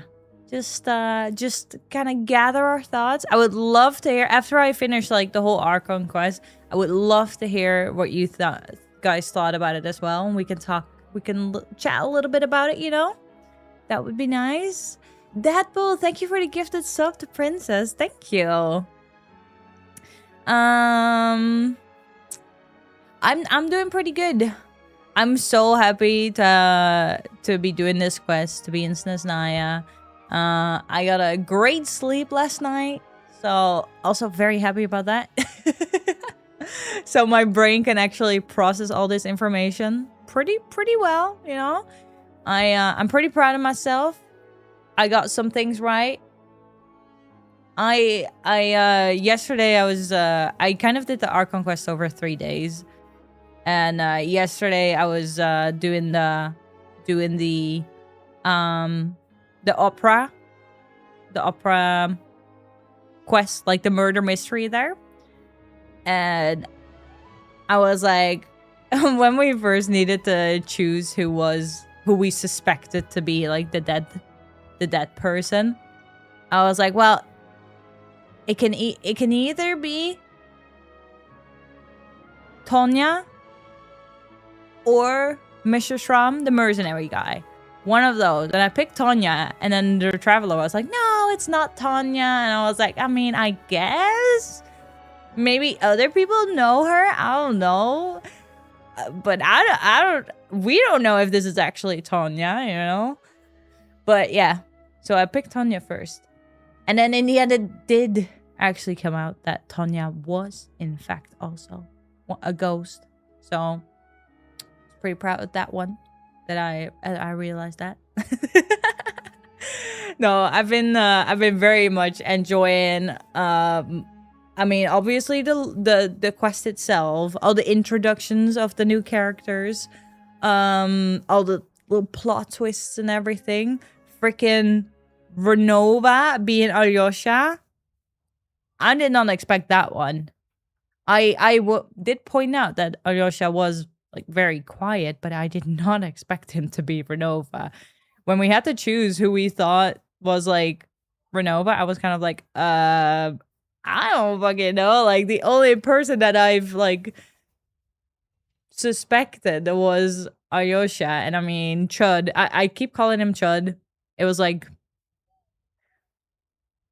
the factory manager, the factory director, that guy. I keep just calling him Chud.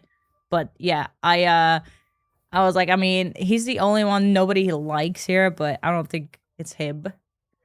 Yeah, and the only other suspicious person who's the only suspicious thing they've done is kind of just be quiet is Alyosha, which, I mean, in the end, it was him. That was kind of crazy. And freaking Micha, like, carving Renova's eye. Well, I guess it wasn't, yeah. Well, would you say carving? I guess so, yeah. He, like, made Renova's eye on his hand. That was crazy. On his soul hand. So, yeah. I'm having so much fun with this quest. I really am. I'm very much enjoying it. So, yeah. Like I said, we're still not done. We have a little bit to do. We just saw the little, like, Odette with Rosaline sequence as well. That was just before this one. And now we're out and about with Paimon, finding some books. Alright. Look at these two tools. Which do you like better? Point to the one that looks like Vojanitsa or the one that looks like Odette? Well, what door are you picking? Vojanitsa, duh.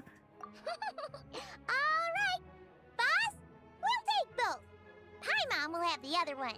I'm sorry. I am a Vojanitsa fangirly. Oh. I thought we were only getting one. All right, fine. I'll pay. There you are. Thanks for visiting. Paimon will grab this and then... Huh? Huh? Mm-hmm.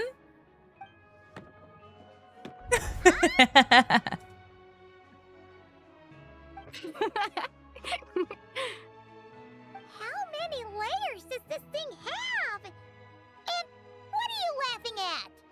Huh. You knew all along aren't you? The good old Russian doll. A whole bunch of people are gathered over by the plaza. Hey, look! That looks like Tartaglia! Hey, Tartaglia! Oh my god, it's the actual Tonya? I know that voice. Of course. If it isn't Paimon and my old comrade. You're looking well, Paimon. All It better? is! Yeah! The jester knew what was wrong and fixed Paimon right up!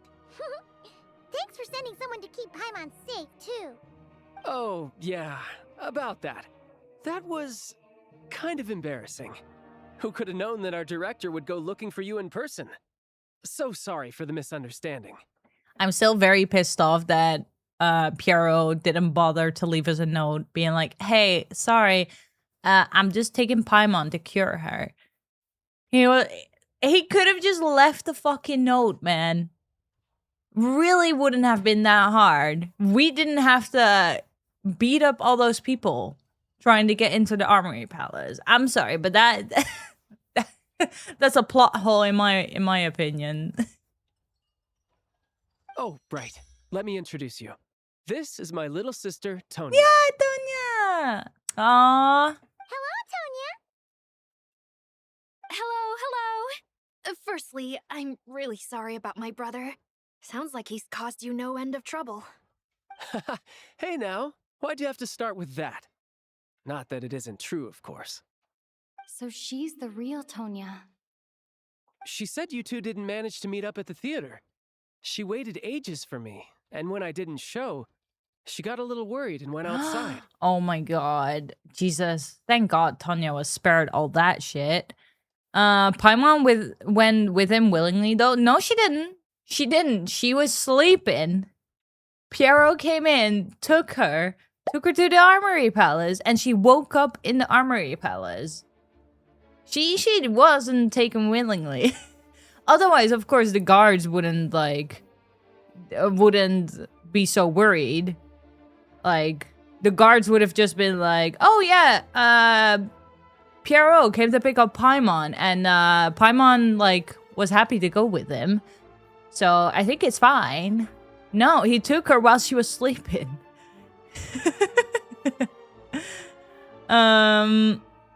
Yeah, if only you knew Tonya. Yeah, wait, you mean you didn't even tell Tonya I'd be going in your place? Yeah, that was also kind of crazy. I know, right? He didn't bother to say a word to me. Dumbass. Searched up and down the city for him, and he only told me about it when I finally caught him at the gates of Glupoth. I've been rushed off my feet lately, so I didn't get the chance to go home. I just figured the Traveler would fill you in when she got there. Well, the snow was bad, and you're never late. So I was really worried about you. How was I supposed to know that you'd stood me up? Yeah, tell him, Tonya. I'm sorry, Tonya. I really am. I'll make it up to you somehow. Just, please don't tell Mom and Dad. Oh, she's gonna tell Mom and Dad. Although the mix-up led to a series of misunderstandings, it's probably for the best that the real Tonya didn't get caught up in that mess. Yeah. Besides, Indeed. it's obvious that Tartaglia isn't usually one to break a promise. He only gave his ticket to me because he had to look into Lelek. It's really my fault for being late. I should have come find you first. No, it's fine. It just meant I didn't get to see the show in the end. By the way, what did you think? You were one of the first people to see it, you know? I would say... It was amazing. The best is yet to come. Oh. Huh? What kind of review is that? Who is it? Oh, another cutscene? Is it the Tsaritsa coming home? Oh my god.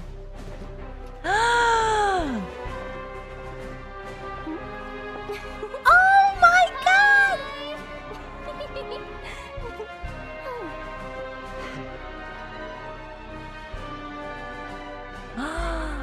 She's here.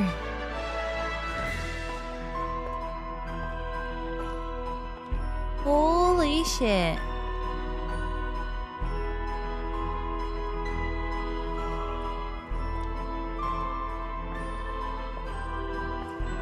Oh, she looks so freaking cool.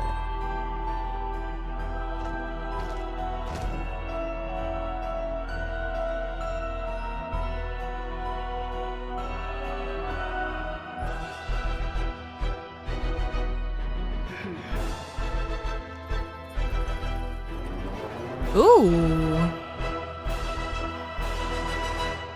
Oh, that's such a cool freaking ending. That was awesome. Wait, what did we... Oh, it's like a... Oh, okay. Fair enough.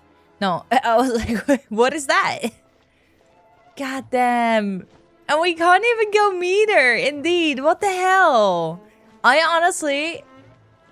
I kind of expected this. I'm not gonna lie. I was thinking like, I bet we're not even gonna see the Tsaritsa until the fucking end or something. And indeed. That was freaking awesome though. I love that ending. Oh. This act 2, I was, we were talking before at the start of the stream about what I thought about Act 1. I thought Act 1 was very good as an introductory, like, act, basically. As in, of course, yes, you can start off a story with a lot of drama, right?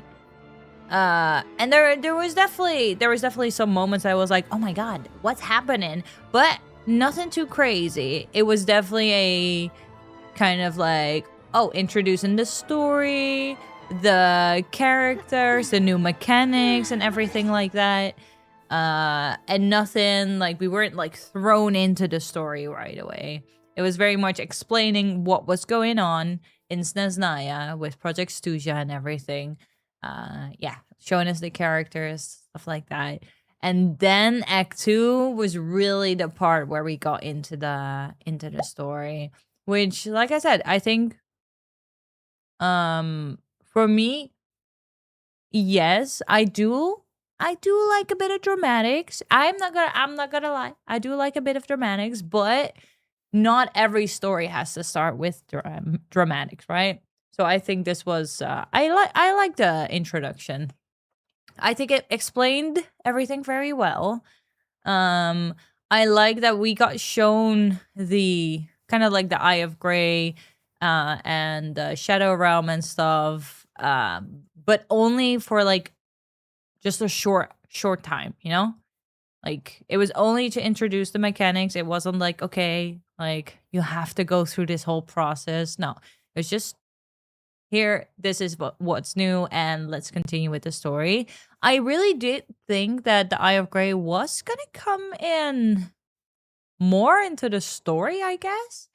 But I feel like it might not in the end. I feel like the Shadow Realm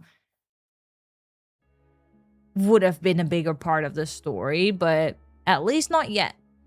We don't know, of course, if it's still gonna later, but it's definitely not yet part of the story. I have a feeling it's not gonna be like that. I do feel it might just be a thing where it's like, oh yeah, this is more side content that you can do. So yeah. I think both acts were a very good introduction to what's to come. I mean, I don't know about Act 2 being an introduction, to be fair. Act 2? I mean, yes, I guess it was still part of the introduction, but I wouldn't necessarily see it as an introduction. That was a really freaking good Act 2. We're seeing how, like, I guess, like, little drama, like, I'm just calling it drama, it might not be the best word to use, but seeing how little drama there was in Act 1, Act 2 was, like, full of it. That was very, very intense, Act 2. And I freaking loved it. I'm very happy we got that Act 2 as it was. Yeah. I'm still like processing it a little bit, but we got so much information. More information than I thought we would get, honestly. I really didn't think Pierrot would give us so much already. And I honestly was kind of thinking that Paimon being a creation from Celestia would be more important to SNEZHNAYA's plans, but it seems to not be. So, I mean, I'm fine with that, because I could not bear it if Paimon was gonna be, was like, if the Fatui was gonna use Paimon as some kind of weapon or whatever, you know? So, so yeah. It's still Act 2, so we gotta see. Oh, I can already tell with the fucking, the hints, with Paimon asking us like, oh, even though I'm a creation of Celestia, we're still good, right? Like you and me. And us answering like, of course, you're still Paimon. You're not the Heavenly Principles or anything. And then later, Paimon wondering what she was in Celestia. Paimon's being like, oh, I wonder what I was in Celestia. Can't be have been anything important. I must have been like the fairy of food or something.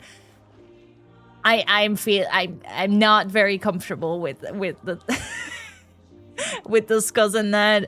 I can't handle it. I don't want to think about it. I just want Paimon to stay Paimon. But the hinting is a little too strong. Also, I was also considering, you know how... I really want to go... You know how, at the SNEZHNAYA Večer scene that we were at, they closed the... Pulcinella closed the SNEZHNAYA Večer with the line of... I forget what it exactly was.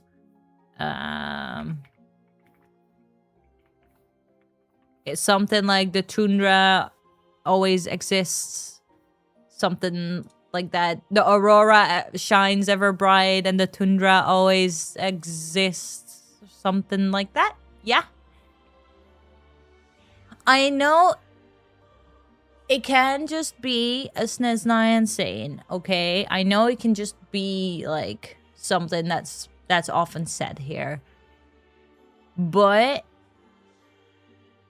in the concept of storytelling and hinting towards further like future story, why the fuck did the leader of the, am I saying this right? Rotok, right? That's the rebellion organization, right? Yeah. Why did the leader of the Rotok sign off his letter with the same exact fucking sentence? Because, like I said, it can just be a general saying in SNEZHNAYA, but in the concept of storytelling, that's. Oh yeah, the Rokot. Yes, that one. Thank you, Lola. That's a big hint. And that is very interesting to me. Because what do you mean Pulcinella might be the leader of the SNEZHNAYA Večer who tries to keep the... who has been trying to keep Project SNEZHNAYA going, supposedly. But then he might also be the leader of the Rokot, who's been trying to stop Project SNEZHNAYA. Because they kept mentioning that the less support Project SNEZHNAYA got at the Večer, but always still a majority vote, but the less votes the extension of Project SNEZHNAYA got during the Večer, the more angry Pulcinella got. He got very annoyed with that. And obviously everybody was thinking like, oh, he's mad that Project SNEZHNAYA is getting less support. But what if he got mad that time and time again, it was like a little bit less, but always still a majority support, and he actually wanted to stop Project SNEZHNAYA? Right? Yeah, Vojanica was with us at the Večer, but then did also receive that letter from the Rokot. So she heard the sentence from him while he was at the Večer, and then also read it in the letter. But I don't know. She didn't seem to recognize it, but it would make sense for her to recognize it, right? That's what I was thinking as well. So maybe it could be a common saying. True. Yeah, that is also a good point again. But like I said, in the concept of storytelling and hinting to future story, I can't imagine that not being a hint. I can't imagine that not being it. So yeah. Just like how in Natland the saying was no one fights alone. Yeah, absolutely. I'm not saying it's not possible, that it's just a common saying and that's just what happens.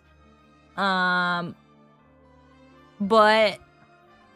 I dare to say with like 70, 80%. How do you say it? Like confidence that indeed Pulcinella might be involved in the Rokad, which would be very cool. I would like that plot twist. I don't know what the reason would be behind it. And I don't even want to necessarily speculate on that because Project Susha has stopped now anyways. So I don't know. But yeah. Also, Renova saying the time of resurrection will soon arrive. Yes. Who the fuck are we resurrecting? Well, we aren't, obviously, but who the fuck is Renova resurrecting? She must be resurrecting someone in the name of the Heavenly Principles, right? Because Piero, I love this. Piero called her a little lapdog. Love that. But yeah, she must be doing it in the name of the Heavenly Principles. And who the fuck would the Heavenly Principles want to resurrect? I don't know. I honestly couldn't tell. Because I think the kind of the suspicion was that the Fatui might want to resurrect somebody. And the suspicion was maybe Nibelung or something to fight the Heavenly Principles. Because Nibelung seemed to be a descender as well. But now it comes out that Renova and by relation, the Heavenly Principles might want to, are gonna resurrect somebody. And I don't think they would want to resurrect the Nibelung. I don't think. They would want to resurrect Nibelung, right? That would make sense. I don't think they would want to do that. So, who else would they want to? Like, who would they want to resurrect? I have no clue. What the fuck is this Audible collab? Chat, apparently if you sub or gift a sub, you get 2 months of Audible Premium. Check at the top of the sub screen first. Oh, well, there you go. Now you know.